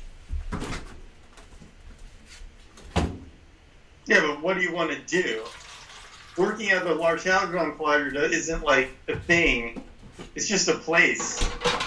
Like, what do you want to accomplish with your life? Dedicating my life to scientific progress. Wow. So you want That's about it. This is pretty cool. So you want to scientifically progress humankind. Yeah, so I think entrepreneurial skills will be huge there, because a lot of it is like, well, I mean, like, for example, the ability of Elon Musk to progress things is pretty huge. That's a great example. And he can choose the direction very quickly, unlike an academic that has to ask the NIH for money usually, or something like that. Yeah. You can just, like, say, well, I've got $1 billion, so Yeah. I want to do X. Do it. Yay. That's a great example. I mean, Elon Musk, he might be the human pioneer that takes us interplanetary. I mean, that is the epitome of progress. And if you think about things in like practical terms, you want to contribute to human progress. You have to consider like what the alternatives are to doing something like Elon Musk, what Elon Musk is doing. Like academia, I mean, Rick's been in academia more than I have, but like from what I've heard, it's not like what it used to be. I mean, maybe back when, long time ago, maybe it was truly what it was idealized to be, which is like it's the pure pursuit of knowledge, and it's like a pure meritocracy, and you do great work, and you're gonna get recognized or whatever. You're gonna have the access to be able to do great work. But like Rick mentioned, it's like there's all this bureaucracy now around it. It's like become this like slow machine.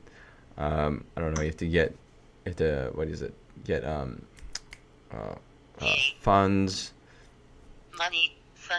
Money, funding, sure, and like the whole game of being. I mean, once you become a tenured professor, like this will be less so, but like in the beginning, you're gonna be playing that game, that publishing game of like trying to keep up with your peers and making sure you don't like embarrass here. yourself by not publishing enough, things like that. And then like if you consider all of that, and if that takes up a lot of your time, then like you're not really pursuing pure progress or pure knowledge anymore.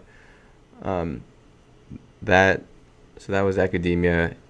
I forgot what my other examples were going to be, but anyway, that's academia for you. It's I don't think it's the same as what you might imagine it to be. It might have been back then, but I think it's changed, and like it's not getting fixed. Who's going to fix it? It might never get fixed.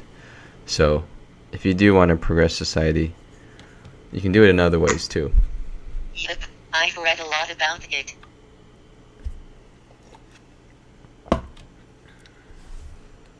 I mean, you can do research at like Google. Maybe that's even better than academia. Doing research at a big funded company. Google, That's why Microsoft. I might end up just going to engineering. But you don't want to just be an engineer either, right? Like you don't want to just be a code monkey pushing pixels around. Like why not? I don't know. I'm turning you over to the dark side, and I shouldn't. It's all about money, kid. I know. I'm not so interested in actually studying business though. I'm kidding. It's not all about money. It's all about love. No, it's not. It's not all about love. Well, I mean, if you become a scientist, you know what scientists do? So most scientists are business people, but they operate in the world of getting grants instead of making profits. And those are like the big shot scientists. That's what they usually do, unless a super rich like if Howard Hughes Foundation says, "Yeah, I'm just gonna like give you a crap ton of money for a long time," because Howard Hughes made a huge amount of money, right? I mean, it's like then maybe you can get away with not writing grants for a while or something. But I guess a realization that I came to at some point is that like human brain cycles are like CPU cycles, and humans are like CPUs. Kind of, it's like if you want to solve a problem, you can sort of organize people in the same way that you organize EC2 instances to like complete a task. And it's really about like how much money do you have to keep all these instances running to get the task completed. I mean, you can think like there's a myth out there that like only certain people can figure this out because they have to be like infinitely intelligent. But usually the deal is if you got enough money, you can make something happen because you can like start up all those EC2 instances, so to speak. Yeah. Get going. So No. it's like Elon Musk. He doesn't really even. I mean, he does study rocket stuff and engineering just so he'll understand it, so he can be a good leader. But he doesn't really have to do that much. He's going to hire some people to do that for him. Yeah. When we say Elon Musk is doing this, he's not doing any of it, actually. He's just providing the money to do it. I mean, you know what? That's the true reality of things. But what I find interesting is this is a game, like stating the true reality sometimes is a game that like you lose by playing. Like nobody wants to be the person that admits. I mean, the cynical. It might sound cynical, but like the truth of the fact that like it truly is like money in a lot of cases. That is the true like mechanism behind things. But by stating that, you only sound evil and materialistic and like greedy, and you lose automatically. You lose your what is it? You lose face, you lose your I don't know. You lose your character. Like you seem worse just by stating that fact, even though it may be reality. But I wonder how many people in the world realize that reality, internally realize that reality, but just don't state it. They're the ones that are playing the game. Like even though they realize it, it's one way, they don't even say it, which is like a huge like disservice to everybody. Why, if there's anything that's true, it should be okay to say it. I don't know, man. But I mean, as far as the money thing goes, let me take it deeper, because as soon as you said like the money is everything, then I start thinking, how is it not everything? You know, it's like, even though that's what I was saying, but it's like the money obviously doesn't do anything. It's just pieces of paper or bits in a network. It's funny how abstract it is. The money is really nothing. It's energy. It's like energy. It's like the blood vessels. It's like everything, because you can use society. it to motivate people to actually do everything. But, Theo, it's okay for you. You've promised to cure AIDS with the money. That's true. Whatever I ever earn in life, I guess I don't even get to keep it. I have to give it all away to cure AIDS, because I promised that on stream somehow. You promised to cure AIDS with every penny. Yeah, and they're holding me to it. But no, I like what you're saying, Rick. No, and I thought about that too before. Like money, you can call it paper or whatever. You can call it some abstract thing. It's very analogous to energy. Like it does work. Like in the physics sense of the word work. Like it can create things. It can change things. It can move things around. Right. And then it's just a matter of, I guess what I realized is, I mean, when I was younger, the way I would think is, only a certain person could figure that. It makes you feel like, it's got to be like Einstein or something to be, I'm going to try to be like Einstein or whatever, and like figure something out that nobody else could or do or this and that. But it's just, there's just such a big market of brains. Yeah. They're just so capable. //isu.b/ceh0 t equals 19 meters 31 seconds. Right. There's this huge market of brains. Yeah. Many of them extremely capable. The only thing that's stopping them from solving your problem is some payment. Yeah. And so you have like this infinite computational thing, which is humanity. It can do all sorts of things, and all you have to do is pay to get it. And that probably wasn't always the case. You have to move the energy into the right place. You have to move the money into the right place. Yeah. Yeah. I mean, like when Newton was working on stuff, it's like there's only a few people that even had enough, he was probably one of the small number of people on the planet that really had good access to free time and good access to the information that he would need to kind of get off the ground, like expensive books and expensive information.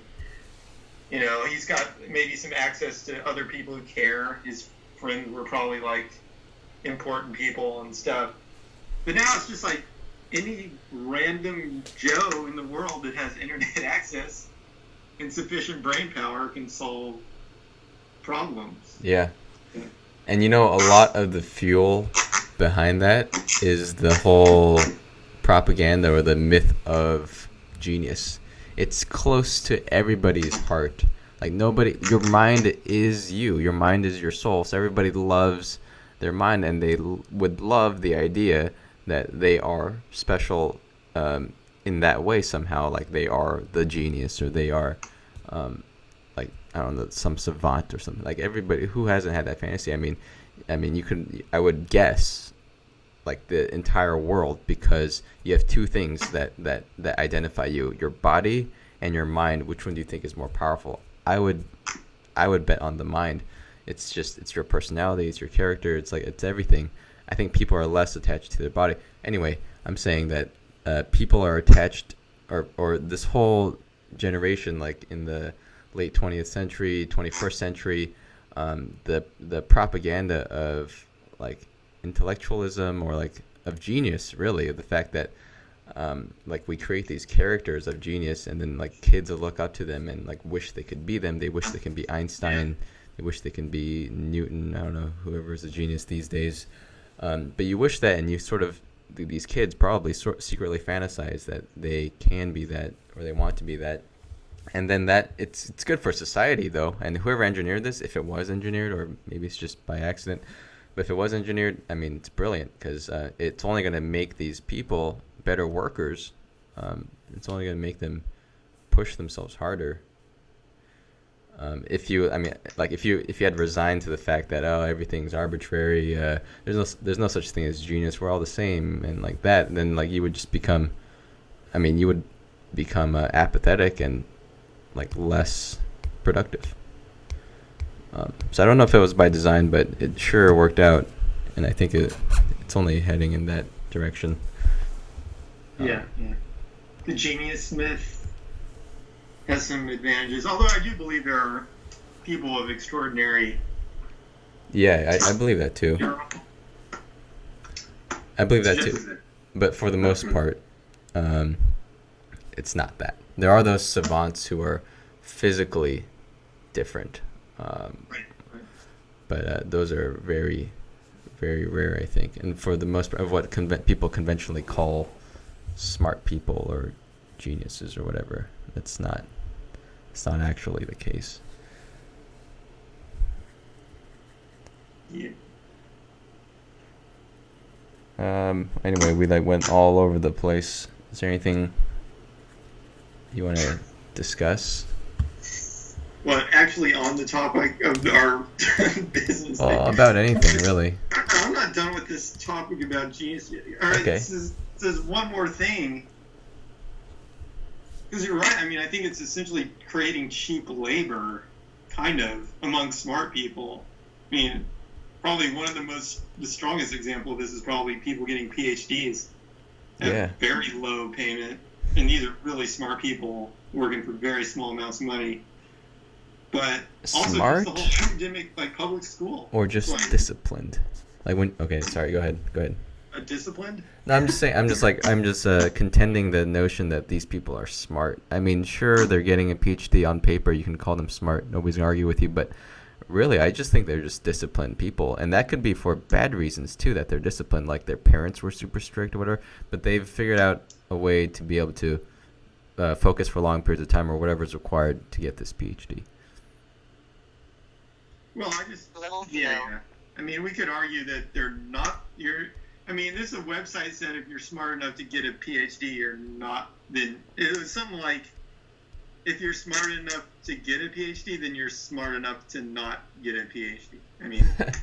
Not my quote, but it was on a website. But that's good. But I'm not saying they're useless either. They're actually useful in certain fields because people expect you to have them, though. It's just like a self-fulfilling prophecy.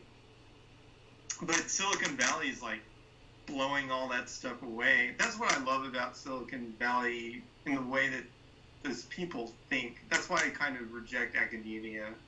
I'm switching over to the entrepreneurial side because the way that they think, and I think this was it's true, but evolution of business forced them into it. So the way that, because I was wondering, when I was thinking, how did this Mark Zuckerberg even take control of a company at such a young age?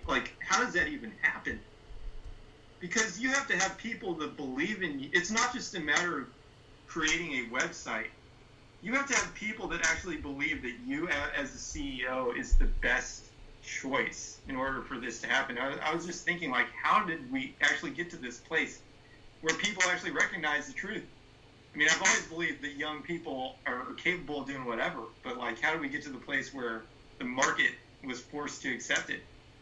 And what I heard is there was some at least one example of something like Link Exchange, one of those .coms back in the day. Mm-hmm. What they did was they had these kids that invented it. They were probably teenagers that invented it, or 18 years old or something. And then they would say, oh, okay, it's a real business now, in order to in order to like get your seed funding, we're gonna have to bring in some real CEOs, and they bring in like older guys that they trusted, and that business failed because they didn't like keep the founders as CEOs, and the new guys didn't know what they were doing really, even though they seemed to be older and wiser. So I think that probably was like a trend before people understood like how this has to be done, and they probably learned like that. Look, you just have to keep the founders are the best CEO. It doesn't matter what the age is. So they started to actually believe that. And whatever. I mean, it's kind of like Silicon Valley was forced to make good decisions because they're under so much market pressure. They have no choice. Whereas academia, they can just keep doing stupid stuff. They can make you go to school for 8 years learning something that doesn't matter, and they won't give you a job unless you do it. They can just make up all their own rules, and they do. What do you think's totally stated. What do you think's the real mechanism behind the fact that the original founders were more effective than bringing in like some older and seemingly wiser like CEO? That's because they understood the people that created it. They understood the market at an intuitive level. They might not even know what marketing is, but at an intuitive level, and I've seen this happen too when I was working like at UCSD, like the younger people who actually use Facebook, for example, understand Facebook better. They can actually make better decisions. It's just like Nighthawk. Nighthawk can make better decisions about our website than my mom, who's like a seasoned entrepreneur and an adult. She has no idea what's going on with Facebook. Doesn't even know how to use a phone. Yeah. Nighthawk, who's like a little teenager, has a very good understanding of not only what's going on, but where the trends are. So, I mean, it's how it is. I mean. All right, Nighthawk, you're promoted to CEO. What do you want to do? What's next? Thank you. Lead us, Nighthawk. What do we do? Where do we go from here? I'm kicking you guys out. That might be wise. Okay. Taking everything and running. Running? Well, there's maybe like $250 worth to run with. $50. Okay, yeah, maybe even just 50. Well, what the people realize now is you need to like look to younger people for guidance as you move through technology. yeah. That's what Steve Jobs did. I mean, Who did he look towards? Who did at he least that's what he made his avatar. I mean, that's. I'm Yeah, just no, here I'm- because I don't want to do my homework.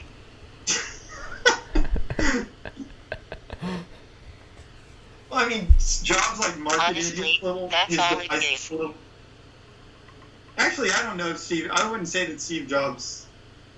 Well, he kind of did. I mean, he marketed to younger people. I would say that Steve Jobs just needed to live in like 2010 all of his life. It just took that long Yeah. for everything to get to the point where you could make little monolithic machines. He always wanted to do it, it seemed like. Skippy's But- wheel came off.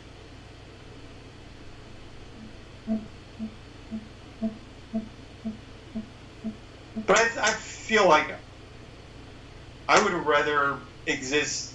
Yeah, I would rather it popped up deeper into the future, I think. I could be wrong on that. It might be apocalyptic or something, but I think pretty soon people are going to figure out they're not going to have to deal with, like, I don't know if this is really a big deal, but the whole sickness and death thing, which is somewhat annoying. I think most would agree that sickness and death are annoying. And there could be even worse things if we get rid of them, I guess. But, I mean, this probably won't exist deep in the future. Something else is going to be going on. Cryonics, please. Cryonics. Are you asking for it, please? Are you asking for it, or are you I'm gonna saying... hit the pause button. I'm actually signed up for that, but all that is a potentially a pause button. What we would need is a way to actually. I saw some life extension thing on your profile somewhere. On my profile? Rick. Yeah. Huh. I didn't know it was on there. Possible. I don't know. Yeah, I don't know if I'd want to. Interesting. Anyway. I don't know. I don't know if I'd want to extend. I mean, yeah. I mean, you're very interesting in that you do. I don't know if I'd want to extend my life longer because sometimes. I mean, this is gonna get depressing real fast. But sometimes life just feels too long. I'm like sitting here. I'm like staring at my screen. I'm like trying to code. I'm like. If a genie came by and said like, "Do you want 1,000 years of this?" I'd be like, "Fuck no! Like, kill me now!" It's just a minuscule chance to be revived. Cryonics he's talking about. I know, but your argument so far doesn't make any sense to me because you're saying you don't want to sit there and write code. Yeah, but I also No, okay, don't want okay. to be So not just code, but I mean in general life. Like I don't have to be coding. I could be like sitting watching TV, or I can be doing something that is ostensibly fun and entertaining.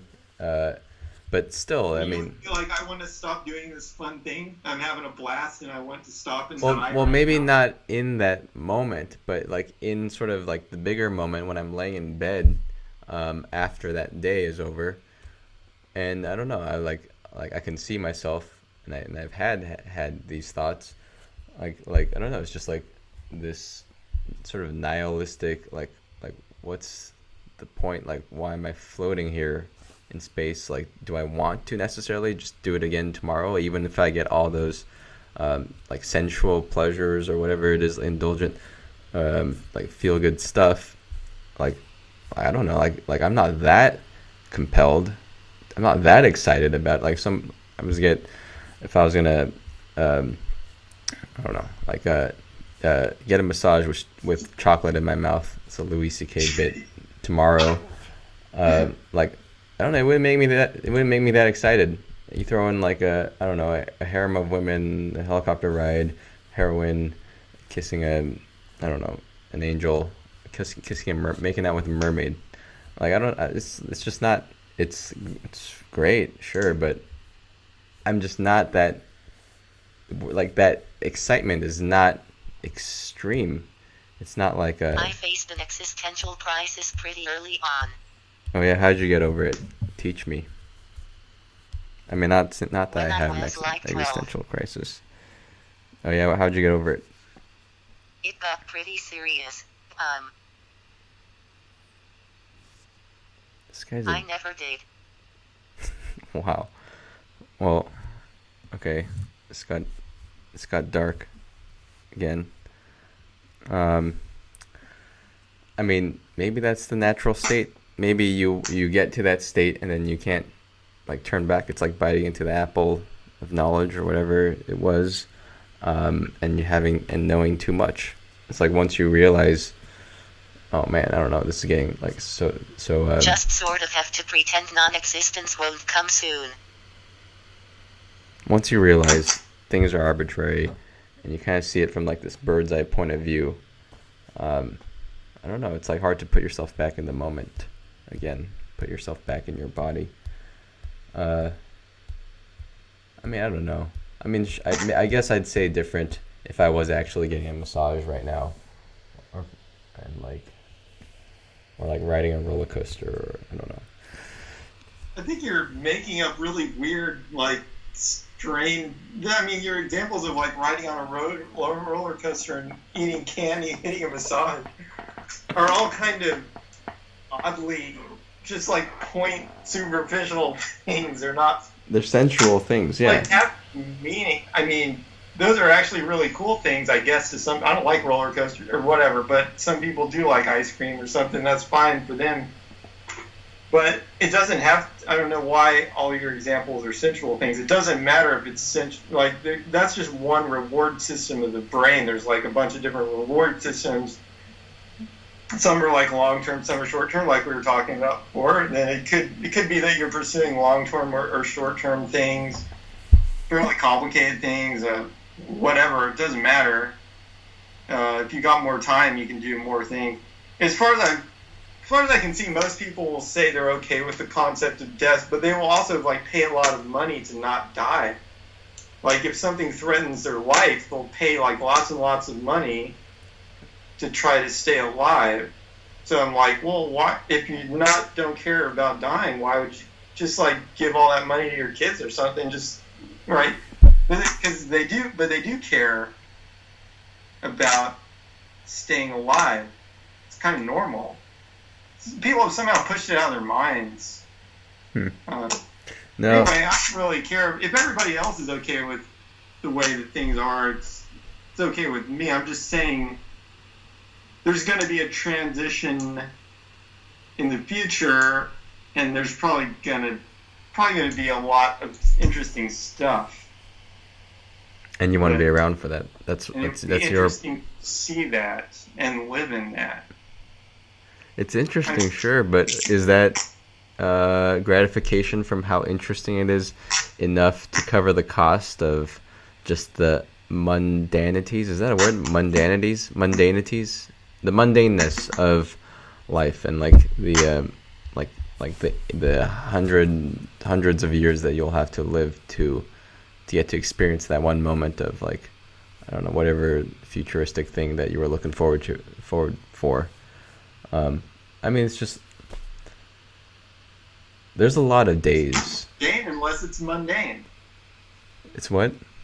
It's not mundane unless it is. I mean, why would every day of your life be mundane? I mean, I would say your life, my life, and your life, Nighthawk's life, everybody's life right now is pretty mundane. If you wake up and have to go to school, or wake up, go to a job, or wake up, have some responsibilities. You don't have to do that. Well, I mean, I don't have to, years, technically, even if but you're a bad investor, if you had 1,000 years to invest, you could easily squirrel away enough money to not have to work anymore. Well, I mean, I guess if everybody was doing it, then the value of the money would go down or something. I'm not really sure how that would play out. But from what I can see, old people are actually financially, they've got like more access to money than young people do.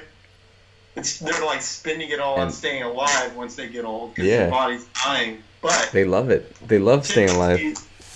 Typically, they do actually have access to more money because they built that up over years and years and years.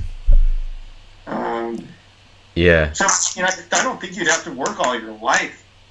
You just have to work enough to sort of create enough food to keep yourself alive, kind of. Which, I mean, in the future, a lot of things are going to change. Like why do we don't even need, really, we probably don't even need to work anymore. We just do because we're progressing society forward right now.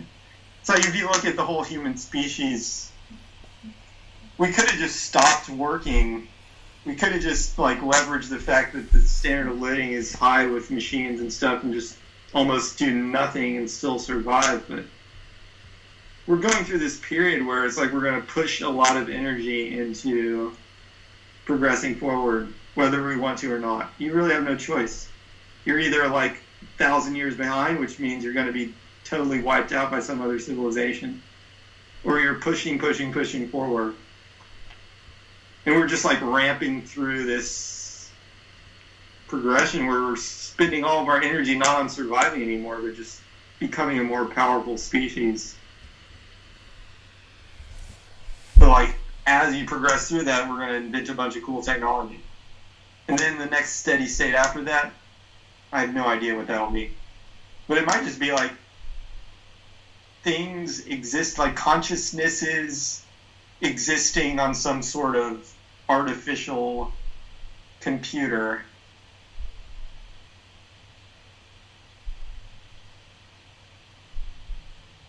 Where the need for having a biological body doesn't even exist anymore. Mm-hmm. Yeah.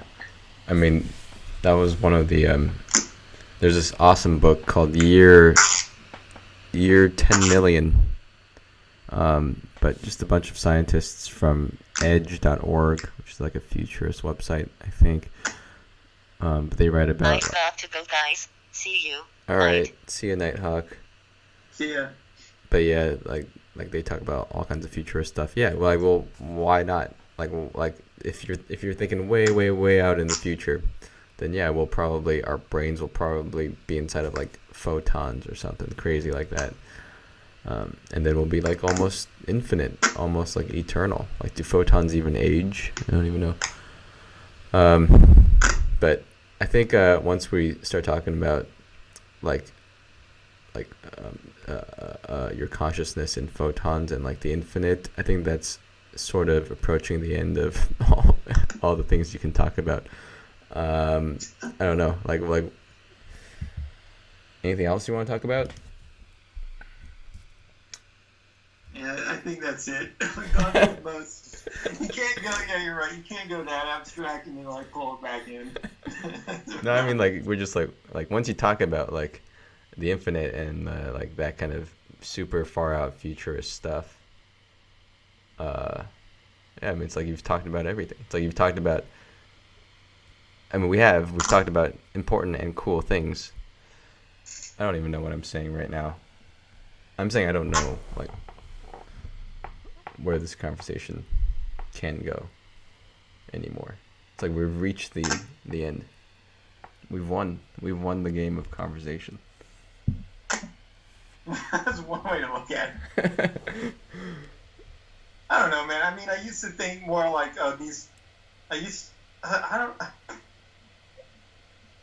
I've come to this conclusion that it's so, making money has become such a dirty thing. This is what this guy named Andrew, he has a big Mixer G podcast. He's talking about how he's kind of, this is his pet peeve, that people have actually like villainized making money, and then they teach that in school. That's what I'm saying. It's the game that you lose. By playing. I mean, by the game, I mean like by denouncing that fact or speaking up against the fact that money is villainized. Then you lose by doing that act, by speaking up against them. You lose. So like the only way to win is just to never say it, even though you know better, but just to never say, and just to conform and say, oh yeah, money's evil, money's bad, like, because then you're not losing at least. But once you like speak the truth of it, I mean, just the sheer reality that money does run a lot of things in the world, and that it's important, and that you might even enjoy it, or you would love to have it, you've already lost, and you're like, you're already seen as a, again, greedy, the villain. Is that what you're saying? Yeah, but I believe it's changing. But yeah, I mean, I totally agree. If you kind of go back a generation and you kind of look toward people who have less foresight, maybe people who are a little more closed-minded, then yeah, you're going to get a lot of that. But I mean, obviously, business people always think that making money is good, probably, but it's like there's this huge majority that do kind of vilify it. But I'm going to say right now, making money is really good as long as you are. The only condition is you have to be providing real value to people and making them money ethically. And then making money becomes equivalent to just saying you're providing enormous value. So it's good. I mean, I think there were a lot of people in the past that make money, past and present, whatever. There are people like Dick Cheney who make money in ways that do not benefit people, right? It's kind of like a trick. It's like a viral, or not like an internet virus, but like sort of like in the way that a virus takes over a system and extracts more energy and stuff from it. Some of these people kind of make money like viruses. They just kind of they take, but they don't give. Well, I mean, like, I can't see. I mean, like even if they use that money on like hookers, prostitutes, cocaine, just like things that you would think are not productive. I mean, even that's it's work. It's like cycling, it's churning the whatever the machine of society. It's like it's, I mean, sure, it's like prostitutes and cocaine, but as long as money's moving, like that's all that matters. It's going back into the economy. That's not true. I disagree with that philosophy that as long as money is moving around, you're doing good. It depends on what you're spending it on. That's like when my teacher said in school that, well, the way that they got out of the Great Depression was having this war, whatever. So wars take people out of depressions. And I was just like, Yeah. that is so dumb. I mean, because you're just you're like blowing up buildings and killing people. You're destroying value, and you're saying that ended the depression. Okay, maybe, I mean, those might be coincident, might even be related, but it's like, trust me, there are other ways to recover an economy than by blowing up your assets and killing people. Well, maybe physical destruction is like the particular. I mean, physical destruction. Yeah, it doesn't work with that because it's physical destruction. It's the opposite of create. Like, if you're destroying these assets, yes, you're doing damage. But like cocaine and hookers, I mean, that money's going to this hooker who's going to spend it on some other things, right? She might spend it on noble things. Well, okay, let's get specific. Is Dick Cheney buying cocaine? I don't know. But let's say he is. Let's say he's spending, I don't know, $1,000 a day on cocaine and hookers. I don't know. Uh-huh. And that's not very much money compared to what was spent on the actual wars. And what I'm saying, I don't even care if he's spending $1,000 a day on cocaine, one way or another. That's like a little bit of toy money that doesn't make any difference. I'm talking about like huge amounts of money went into building very expensive weapons to use to kill people in Iraq and blow up things in Iraq, Yeah. which was a country that was not responsible for 9/11. And that was done by Dick Cheney because, as I understand it, he could profit, like his company, Halliburton, could profit enormously by doing the cleanup work afterward. Yeah.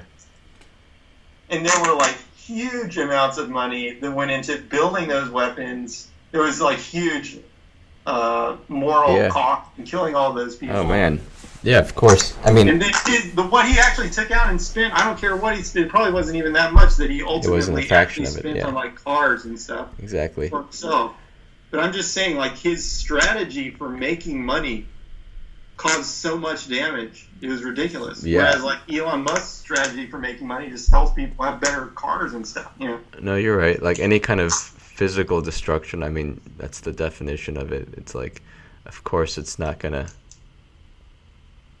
be, anyway, it's not creating things. It's not helping. I forgot what I was trying to say, but it's destruction. That's the definition of it. It goes without saying that it's not productive. It's the opposite. But you know what's interesting? I read a book. I mean, you mentioned Halliburton. It's these companies, Halliburton. The other example I remember is Bechtel, but John Perkins was his name. But it was sort of like a confessional book. He confessed to being what's called an economic hitman. So this is the situation. America, the United States government, sees that Nicaragua has oil, like natural, plentiful oil, and they want it, but they need some way to extort whoever's in power to be able to get it or have the permission to go in and drill it. What was it? Or wait, was that how they made the money? Or maybe it was... man, I'm starting to forget. But anyway, the point was, I'll just like loosely base it on my memory. Like they send these American companies, Halliburton, Bechtel, and just, I guess, the creation of the actual facilities, or maybe it's the drilling of the oil. The point being, these economic hitmen, they say to these leaders, they say, like, allow our American companies to come in and drill your oil, basically steal your oil, or we'll give you a negative economic forecast. That's why they call them economic hitmen, and they don't want this negative economic forecast because that will completely ruin like their economy.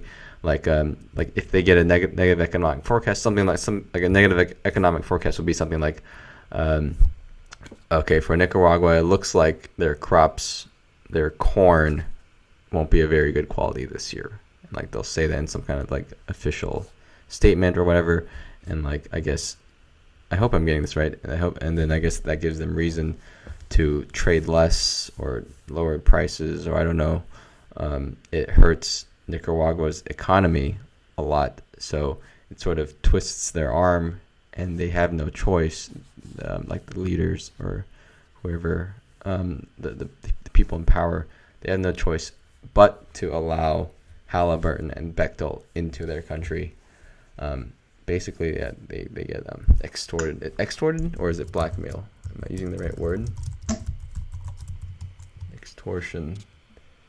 Practice of obtaining something through force or threats. Kind of, yeah, they blackmail them, saying, well, we're going to rate your, we're going to stop trading with you if you don't allow Halliburton, an American company, our company, to come in, and all your laborers, all your indigenous people or whatever, they'll lose their precious, like sacred oil or whatever, and also all your citizens will get to work for Halliburton and will siphon off your money into our economy.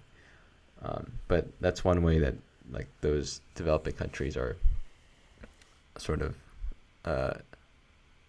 enslaved by countries like the U.S. Actually, maybe that's appropriate. Companies like the U.S. But anyway, yeah, it's a great book. Confessions of an Economic Hitman by John Perkins. It's a good book. Surprisingly, that guy has not been assassinated yet. Oh yeah, and then if the guy in power, the Nicaraguan president, says, actually no, like I'm not going to allow Halliburton to come in, and whatever, if it gets to some measure, if it gets to some like level, then they send in the actual hitman to assassinate the guy, which they've done. I can't remember the examples in the book, but it's like somewhere in the Middle East we've assassinated people, and the guy is saying in this book it's because we sent in the economic hitman, but they refused to cooperate, so we just killed them. But at least they had the chance to cooperate. But anyway, economic extortion happens first, and then physical killing. Yes. So, anyways, there's lots of examples of that kind of stuff.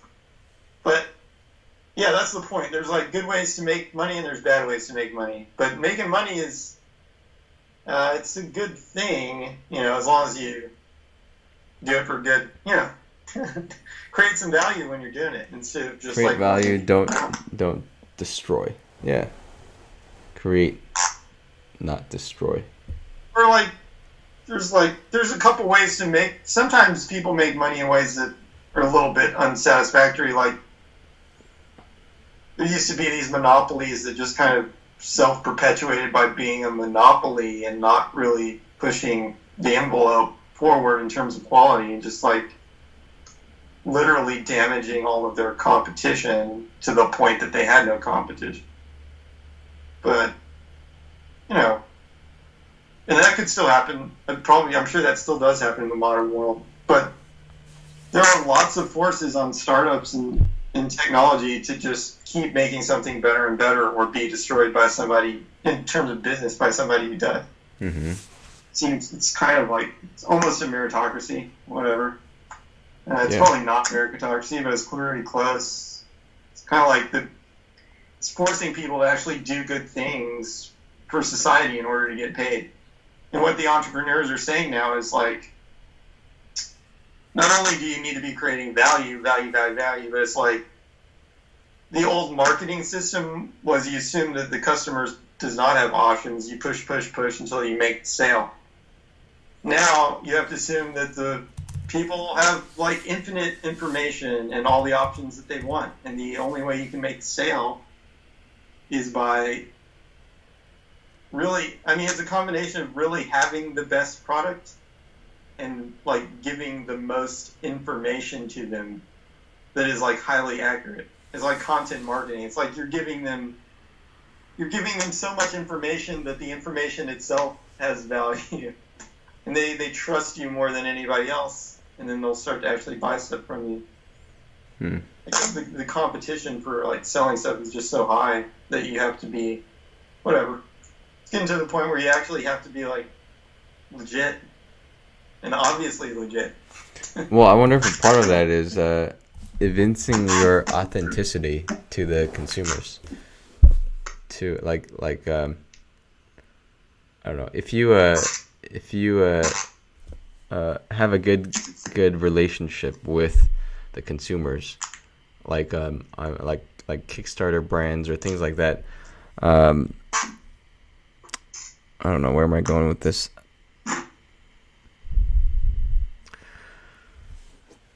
Who knows? Who cares?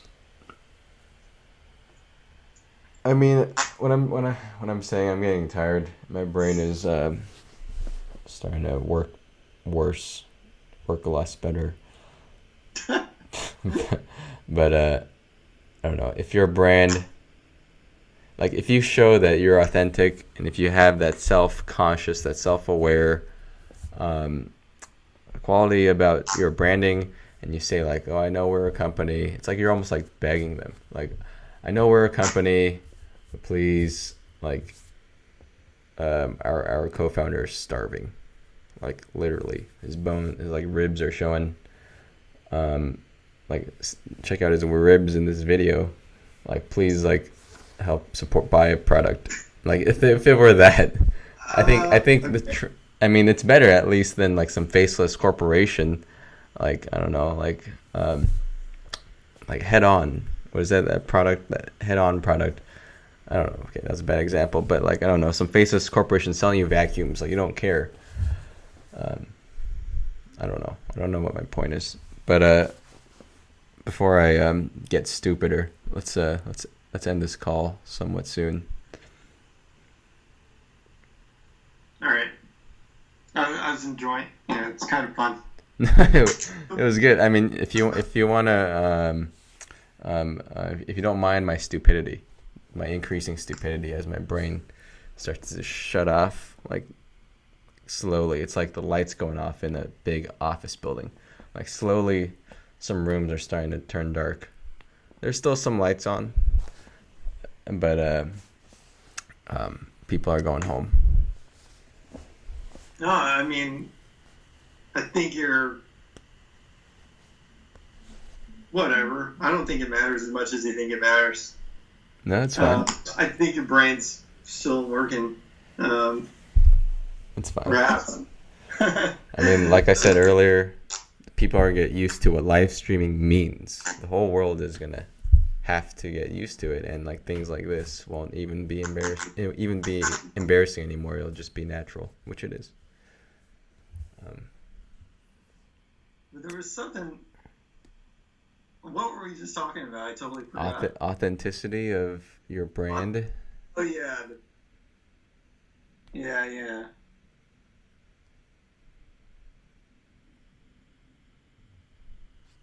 Yeah, I was just thinking. Yeah, I don't know what I was thinking either. But we could become this. I think we can present. I mean, rather than presenting that we're starving, we can present that. No. Make this really cool. Yeah. Thing. The starving was a bad example. The ideal scenario is, like, I mean, you genuinely be authentic, and that would probably be the ideal scenario. Like, most likely you're not a truly bad person, but like you present yourself like, well, in an authentic way, like we're trying this, like, and we're a company in that we're gonna try to gain a profit, but at the same time, like, we're hiding nothing, and we're we're not like doing anything particularly bad or anything bad at all.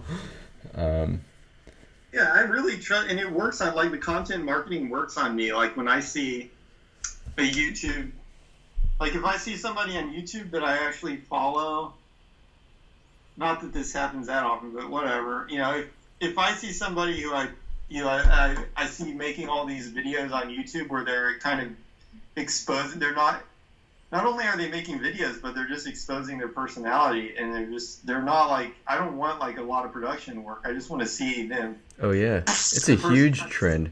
It's a huge trend. I mean, that's why podcasts are becoming so popular.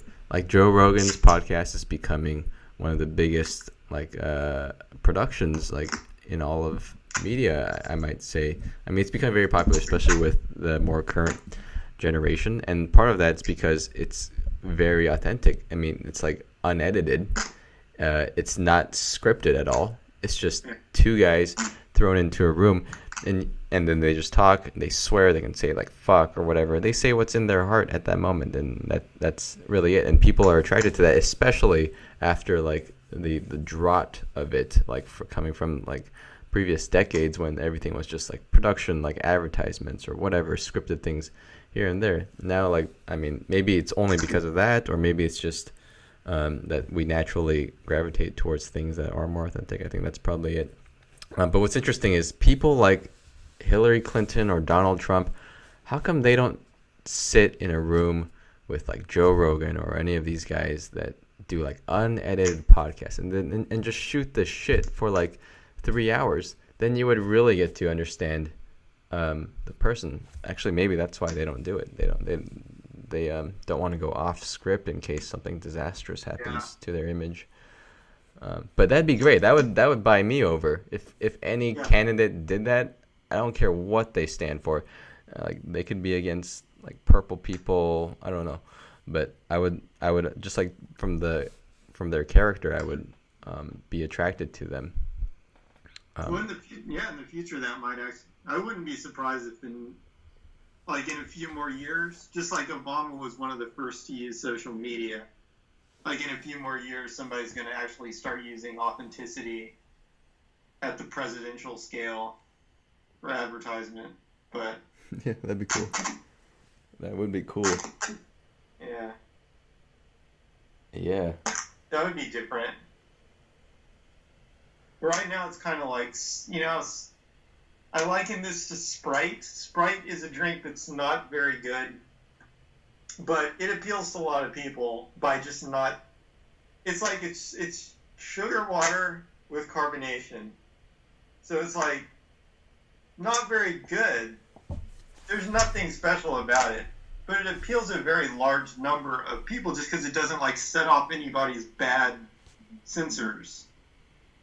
So I mean, I think what these politicians have done historically is like try to be Sprite. It's like at least for somebody, try not just try to not try to offend the least amount of people possible. Yeah, so you have to be very guarded. Yeah. Yeah, like that makes. It's never going to be like a brilliant flavor. Yeah. Yeah. You're just gonna be this middle of the road, all appealing. Non-offending,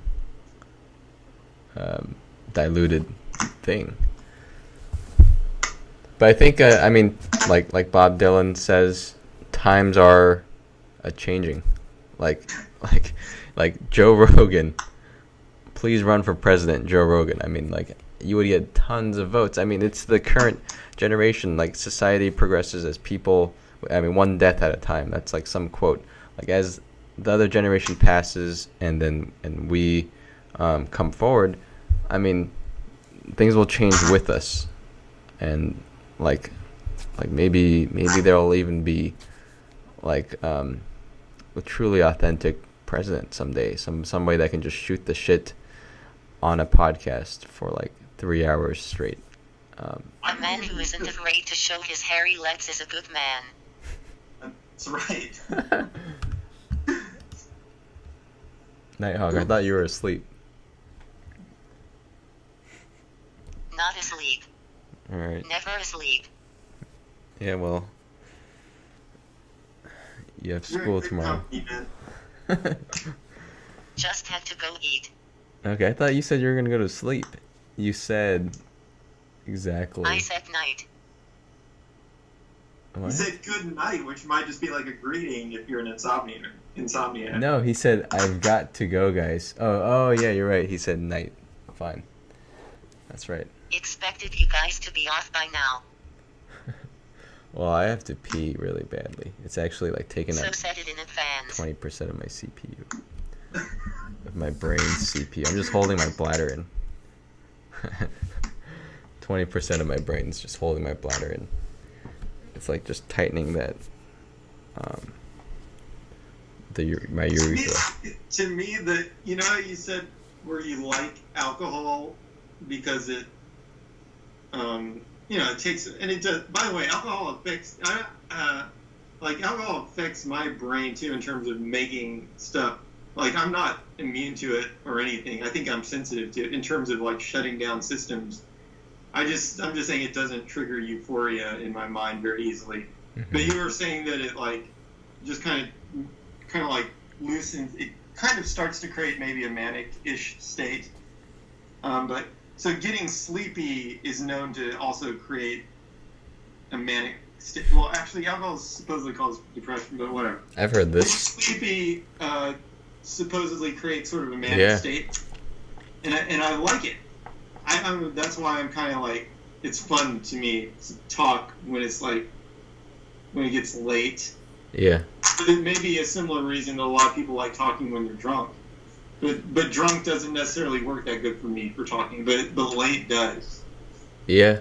Oh, I mean, what I've heard is, this is probably just sensationalism or like trying to sell articles, magazines, but I read an article about all these supposed geniuses of history, Isaac Newton, Tesla, whatever, these guys being morning people, like really early morning people, like 4 a.m., 5 a.m., that kind of morning people.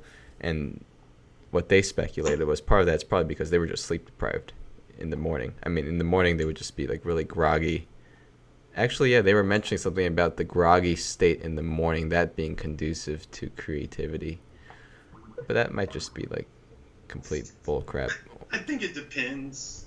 From listening to all these shows where they talk, like EO Fire talks about that a lot, I think there are a lot of people who actually are more creative in the morning, but there's also people who are probably a minority that are more creative at night. And I'd rather do everything at night, really, kind of.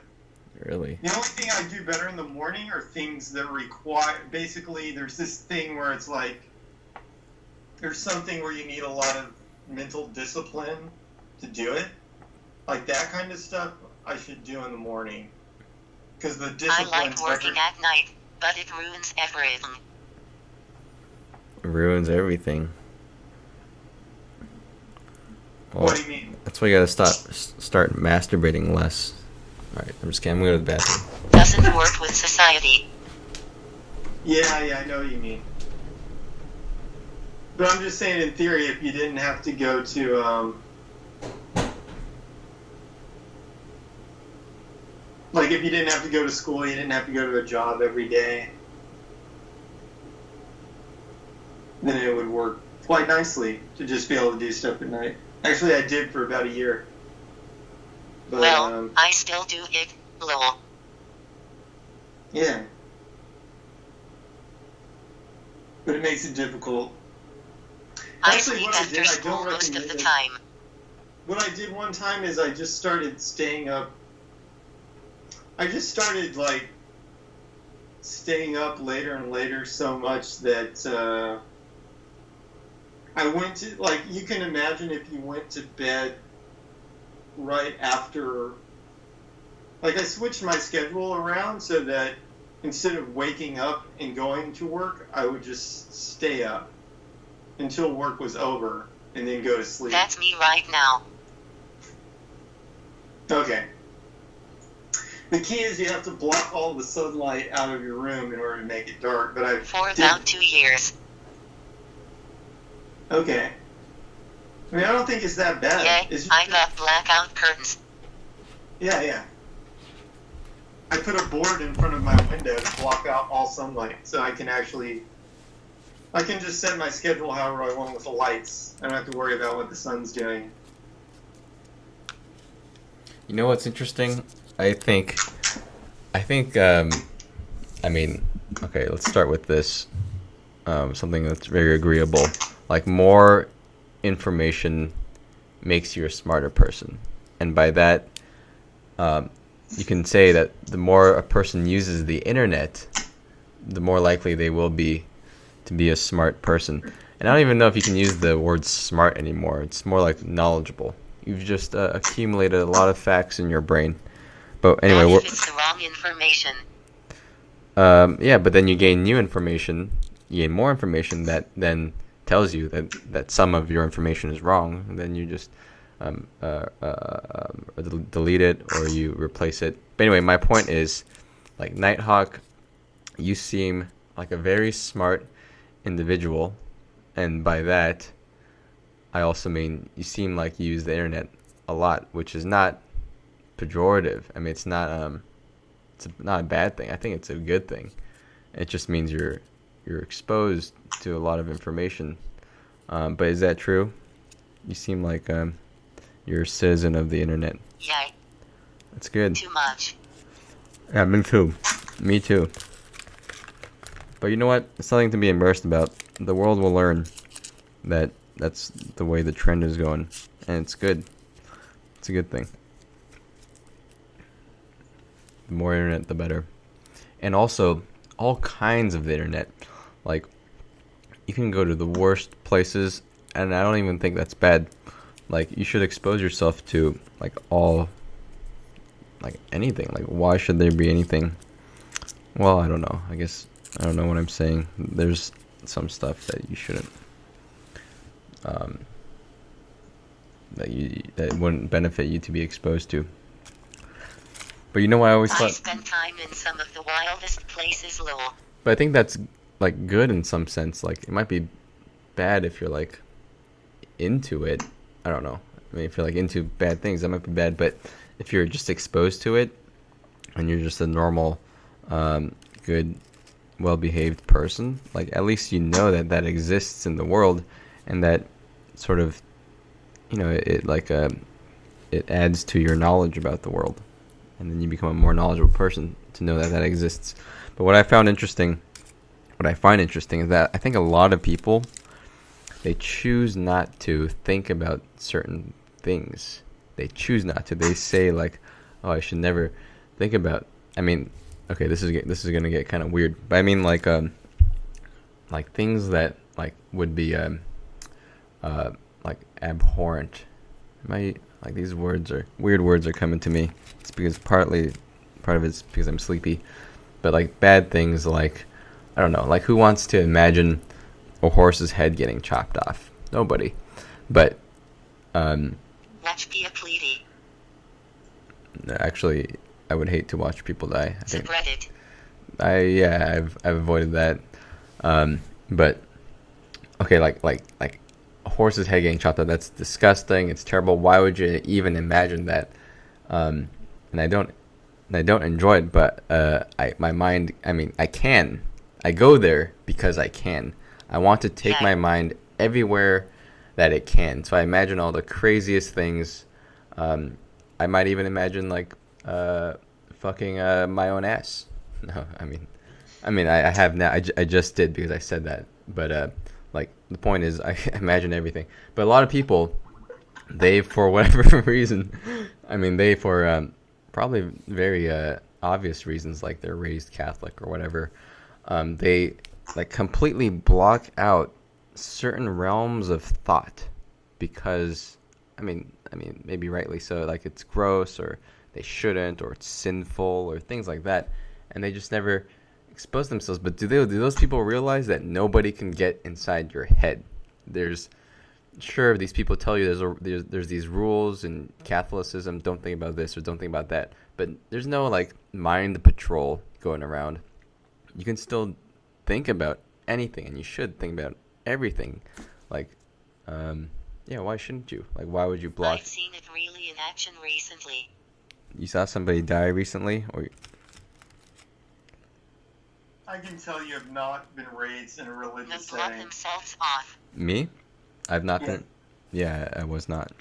Because that God, the thing that's looking in your brain is God. Oh, yeah. Ever discuss with a flat earther? A flat earther, no. But you know what? I respect these flat earthers. I think they might be like maybe more progressive than you might think. Like the old school of I thought, spent 2 months talking to them. the conventional mainstream school of thought right now is that the world is round, spherical, or whatever, oblong. But then to take that a step further, see, they're not going a step back. They're going a step further. They're saying, I'm familiar. I'm done with this idea that the world is round. That's old news to me. I want to try something new. So they look into these ideas that these possibilities that maybe the world is flat. At least they're trying. I mean, I don't know. I doubt it's true. I mean, it's almost pretty obviously not true. But I mean, I don't doubt them for going in that direction.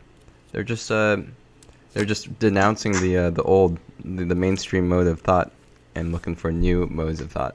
That's how I see it.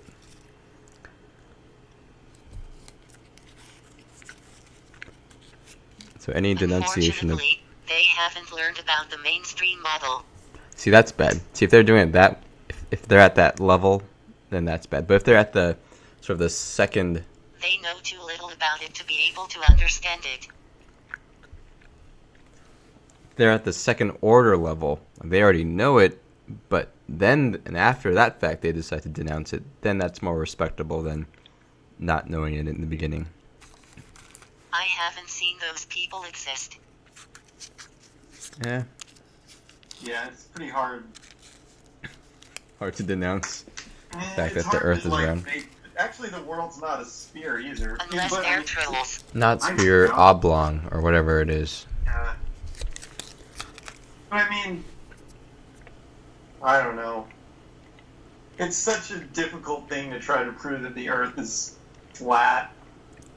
That, I mean, I even toy with it in my mind, like, oh, that'd be an interesting, like, puzzle. Yeah. To There were See, you're no doing it on engineers you're and doing it on a teachers second coming order to see level. what You're was saying, going oh, it might on. be interesting if already having accepted the fact at one point in your life that it's probably round.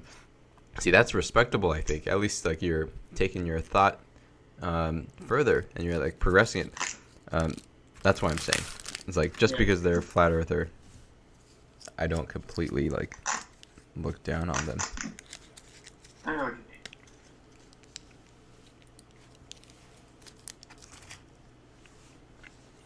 There were NASA engineers and teachers coming in to see what was going on. What are you talking about? You have to realize how much they need to deny to believe it's flat. Yeah. There's just too much. Yeah. You're right. Yeah. I mean, maybe I'll become a flat earther, like just like for the fun of it, you know. There's that angle too, the fact that it can be amusing. Like, It's Well, hard to yeah. actually get a hold of them, because they don't want to talk to you. I mean, like, how fun would it be to sort of turn your world upside down, or turn your world flat in this case, and like the way you perceive everything, all of reality now, can be interpreted a different way. How exciting of a thought is that? Of a prospect is that? I know more about the flat earth now than most of them, lol. So that's why I'm saying it might be amusing to like, for me to like suddenly become Christian or suddenly become Muslim or suddenly become a flat earther. Like, You do have this to life is completely finite. Like, reimagine why not? everything. Yeah. Exactly, but that's the fun part. Reimagining everything. Like, if this life is finite, I'm only gonna be alive until like 80 years old, probably. Why not? I mean, I've already realized. I think what are the truths? Like, there's no God. Or, I mean, I don't know. I don't want to say that, but like, you know, it's like an arbitrary existence. It's born, whatever. All those things. Like, now that I've realized all that, why can't I just take it another step further and then now just start having fun? Start having fun. Like, maybe I'll just be a Muslim because it's fun. It's amusing. It gives me a dopamine rush to see the world in a different way. I mean, one of the biggest draws of being a Jehovah's Witness is that you feel like you are in this tiny minority of people who actually know the truth. And that's how the religion is presented. And it's pretty intoxicating, I think, to a lot of people who are kind of cerebral. Yeah. But they've got enough cognitive dissonance to actually like maintain this thing. Like my brother-in-law, he studied physics. He's a smart dude, got a PhD now in physics. I mean, no question, his brain is like fully functional. He has the ability to reason a lot. He still believes this stuff. He still, I mean, technically, since he accepts the religion, he has to not believe in the process of biological evolution, generating people, which has like enormous amounts of evidence to support it. But he's got enough cognitive dissonance to like not worry about that too much. And it's very intoxicating to think that, wow, you've got like this truth that goes beyond what any human being can even figure out. Yeah. So it's a pretty cool mindset to be in. I mean, and to some extent, like being right doesn't really matter. All that really matters sometimes is how much value you provide. It doesn't matter if you're right about anything. So, there's something to be said for that kind of stuff. No, I know exactly what you're saying. So, I mean, I've entertained that idea of like being second order religious, like having first not been religious and okay, I think I would define it like you still realize in the back of your brain somewhere that it's not true, but you can still, I don't know if I'd call it cognitive dissonance, maybe, but it's more like you. I think we talked about this before. It's not cognitive dissonance. If you know it. Okay, yeah, you're right. It's cognitive dissonance. No, it's not cognitive dissonance. Okay, yeah, it's cognitive dissonance. I like to analogize it to like you're just starting up another virtual machine, like a self-contained sort of another mind in there. It's sort of inside of the other mind, but it's like a smaller world, and like you can spin these up like for whatever purpose, because it colors your world in a certain way, and you might find that fun or interesting or give you that dopamine rush. So like, why not? If I can do that, then why not?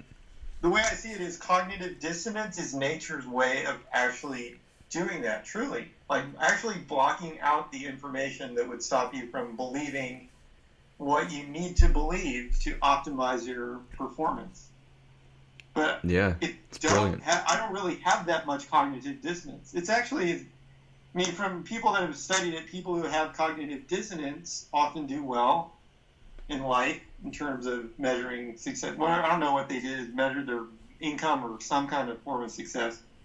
And it turns out that having some cognitive dissonance was often beneficial, right? I don't know if that's causative, though. It might just be correlative. It might just be that if you're more intelligent, let's say, quote unquote, intelligent, then you're more likely to have realized some truths that you have to sort of be dissonant against. Like if like I might have realized, oh, this world is arbitrary and meaningless, and like what's the point? And we're just like particles moving through space. There's no point.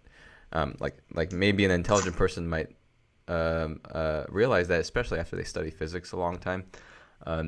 But then you have to, but then they have to like be or employ cognitive dissonance so they can carry on with their life and not be like stuck in this like depressive rut, realizing that everything's arbitrary.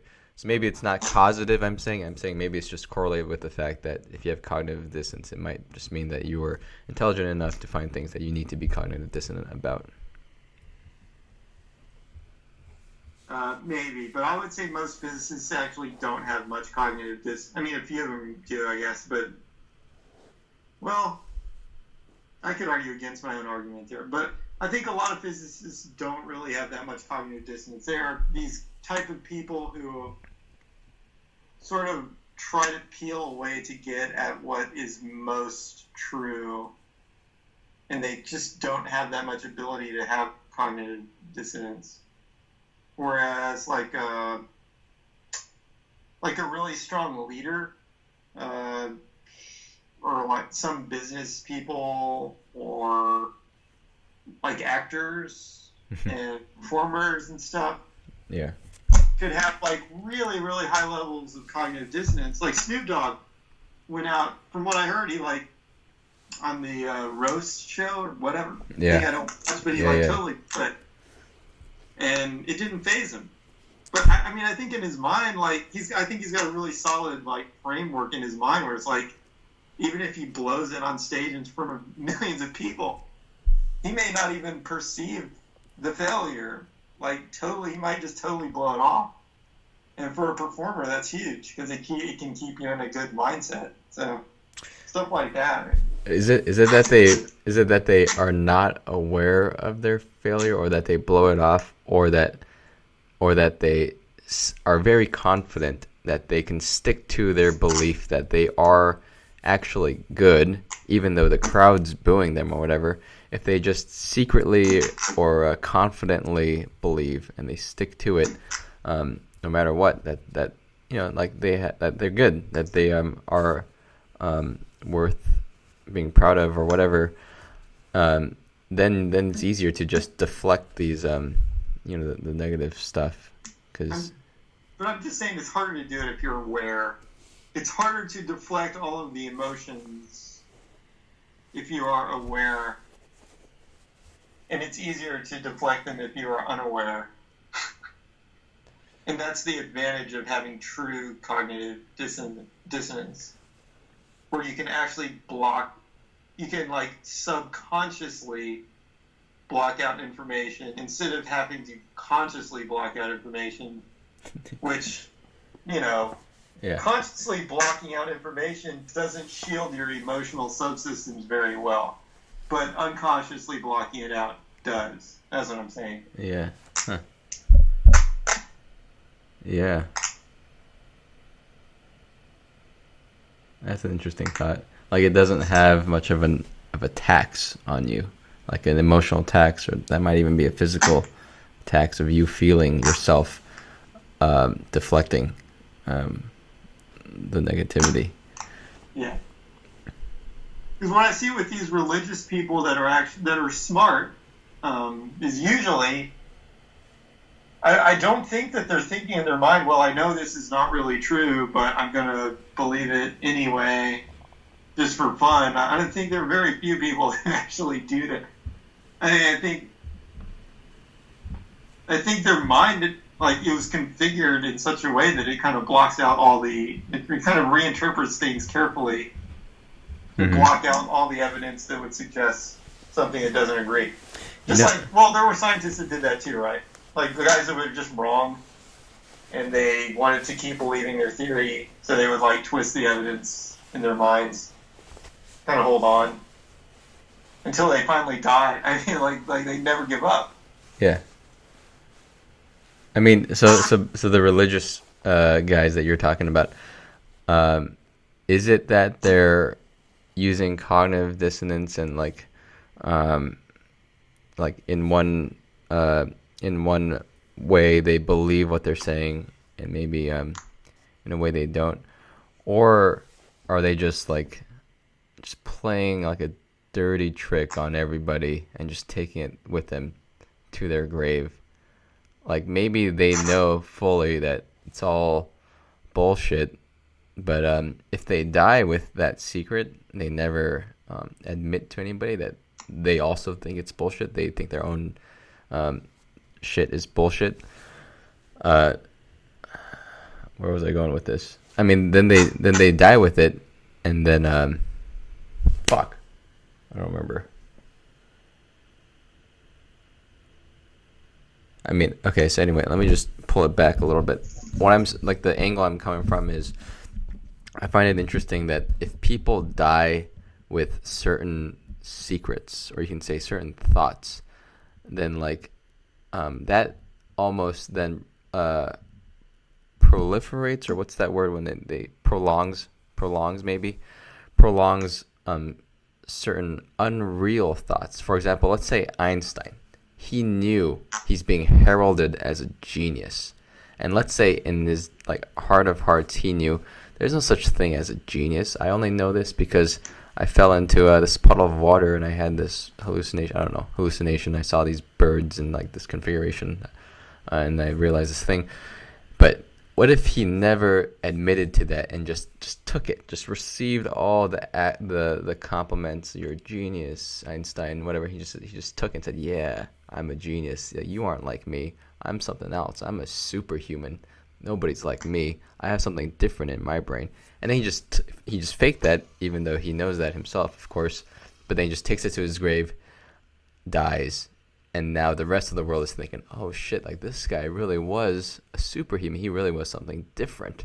Even though like he knew he wasn't. He could have done a service to the world, or he did a disservice to the world by dying with that secret, when he could have just like, like helped maybe the children and like the future generations, by saying, if he just stood up there and said, "I know everybody thinks I'm a genius, but you know what?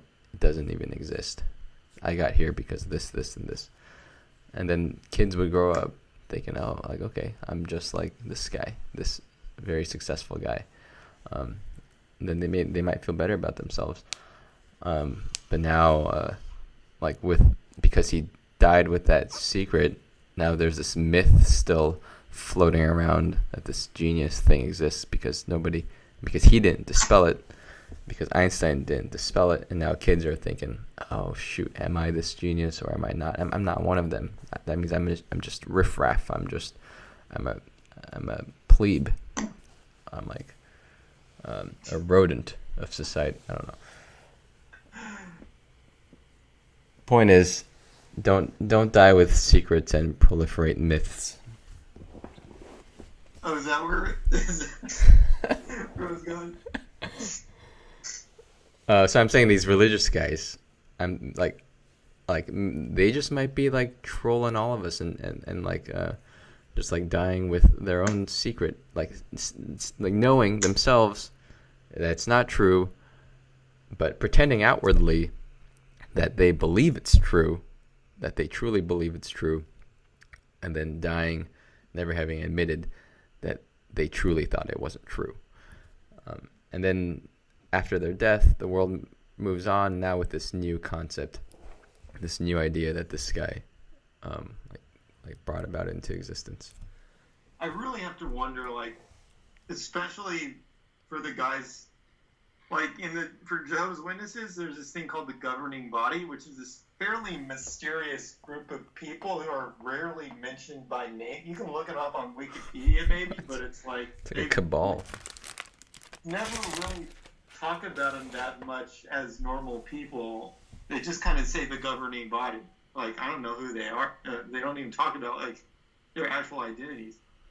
And these are the people that are said to have basically that they're, by being the leaders of the organization, they are basically passing out information that's at the level of godlike. And it's like they essentially it's kind of like they've got access to the knowledge of God, because they're leading the organization that God has ordained as a good organization. Mm-hmm.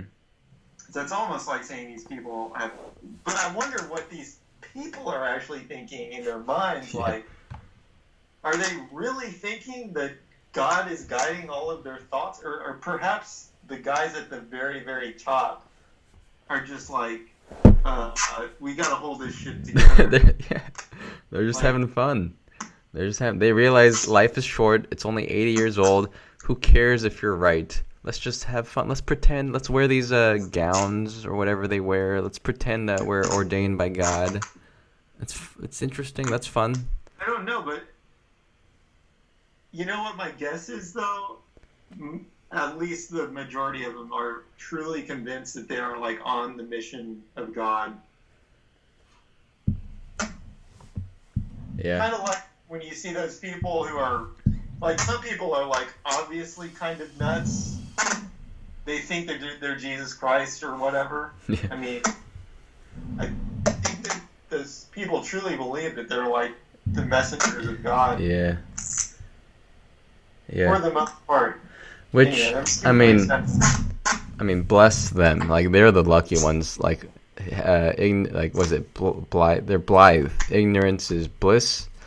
It's like if you truly, genuinely, in your heart of hearts, believe that you are Jesus Christ, man, your life must be amazing. Like, every moment of your experience as a human being in life, I mean, how lucky you are to be born into the body that thinks you are Jesus Christ. I mean, most likely Jesus Christ probably was one of the... Okay, let me just qualify this just in case. If God does exist and Jesus truly is his son, let me just say that I can accept that as reality, and I have nothing against it. If that is the truth, that's fine. But there is a possibility that Jesus Christ, written down in the Bible, was one of these crazy people who thought he was Jesus Christ. Yeah. The Son of God. But it worked for him. It, like, totally worked for him. It totally worked for him. He's the most famous person on the face of the planet Yeah. by following his thought in his mind. Wow. Yeah. Yeah, what I always heard about Jesus Christ is he was a popular guy, maybe a political guy even.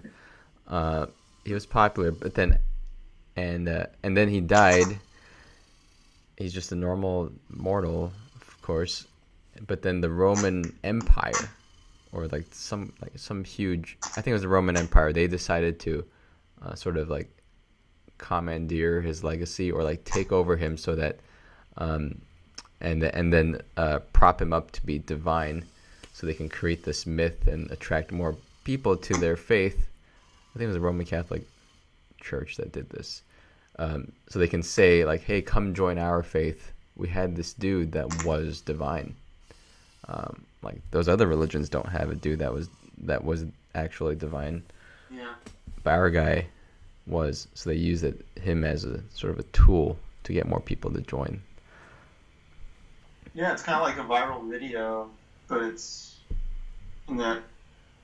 It's kind of like, what I'm thinking is kind of like, how did that stuff catch on? It's like, it's kind of like a viral video in a space where there's not that much competition. I mean, like, if you create, like, if you're the Roman Empire, you have the ability to create something and implant it into people's minds at a level that nobody else can. Like, nobody else has a YouTube channel, you know what I mean? It's like you're the only one with the YouTube channel. Yeah. Your ability to transfer information is kind of unidirectional, let's say. I don't know. Uh-huh. Just very privileged. And maybe that has something to do with why that became world religion. Other than the fact that I think it's more than that. It wasn't just an accident that Christianity would take over, but that's interesting to think that somebody could have orchestrated it. The other possibility is it's more of like an evolutionary thing. I mean, yeah, who knows how conniving they are. Have you seen the movie The Exorcism of Emily Rose? It's like it's supposed to be it's a horror movie. Scary movie. The Exorcism of Emily Rose. Okay, well, it's based on a true story. Basically, this woman gets possessed. Actually, that's like the entire story. She gets possessed, has to be what's the word? Expelled. Exorcised. So the exorcist has to come rid her of the demon, and then they live happily ever after. But I always had, maybe for the listeners, I think most people have seen this movie. It was a very popular movie. I have a conspiracy theory about what happened, though. What if it was the church, the Catholic Church, or some Christian church that made up this story, maybe even paid Miss Emily Rose, saying, like, hey, pretend to be possessed. Let's scare the shit out of everybody. Because if they're scared, then, like, they have all the more reason to come to faith, come to our church, maybe. If they believe that Satan exists, we're selling the cure for Satan. We're selling God or Jesus Christ or whatever. Yeah. So maybe I was thinking, like, maybe they paid this woman to act possessed, Um, or maybe she started to pretend to be possessed just for fun, just like play a trick on her brothers or her family. She's like, oh, look, I'm like shaken, I'm possessed, and she like starts speaking in tongues. But then maybe then that just got carried too far. Maybe she couldn't stop doing it because it gained too much momentum. Because once you start doing that and like you like start shaking and like seizing and like your tongue's flipping out and like your eyes are rolling back. Once you do that, once you fake that, you can't really go back and just go like, oh, just kidding, guys. I was just a joke. Like they would like stone you. They would hate you. They would like kick you out of their family. So maybe she realized that, and she realized, oh shit, I've gone too far. I just got to continue with this, and then maybe she just started to believe her own shit. Start to, I don't know, get carried away with it. Anyway, those are my two conspiracy theories about Emily Rose. I mean, the third option, she was truly possessed by Satan. I mean, I think those were just mental. Most of that possession stuff was schizophrenia. Just Yeah, it's just mental illness. I mean, yeah. Well, she seemed pretty sane in like. Well, she became sane. That's the weird thing. It's like she had this if it wasn't mental illness, she only had it for a bit and then became completely sane afterwards. Or maybe she died. I don't remember. Oh shit, maybe she died. But anyway, now we're totally off the rails, and also yeah, it's time to go. also to bed. I'm pretty sleepy. I actually have to go to sleep now. And you have work tomorrow. All right. Well, it was a good chat. Maybe I might post this on our highlight channel. This is a long conversation that was like 3 hours, but yeah, it was pretty good. Like lots of, yeah. I mean, it was a good chat, I think. All right. Yeah. Well, I'm gonna go to bed. So. All right, man. Have a good night. All right. See you. Bye. All right. Good night.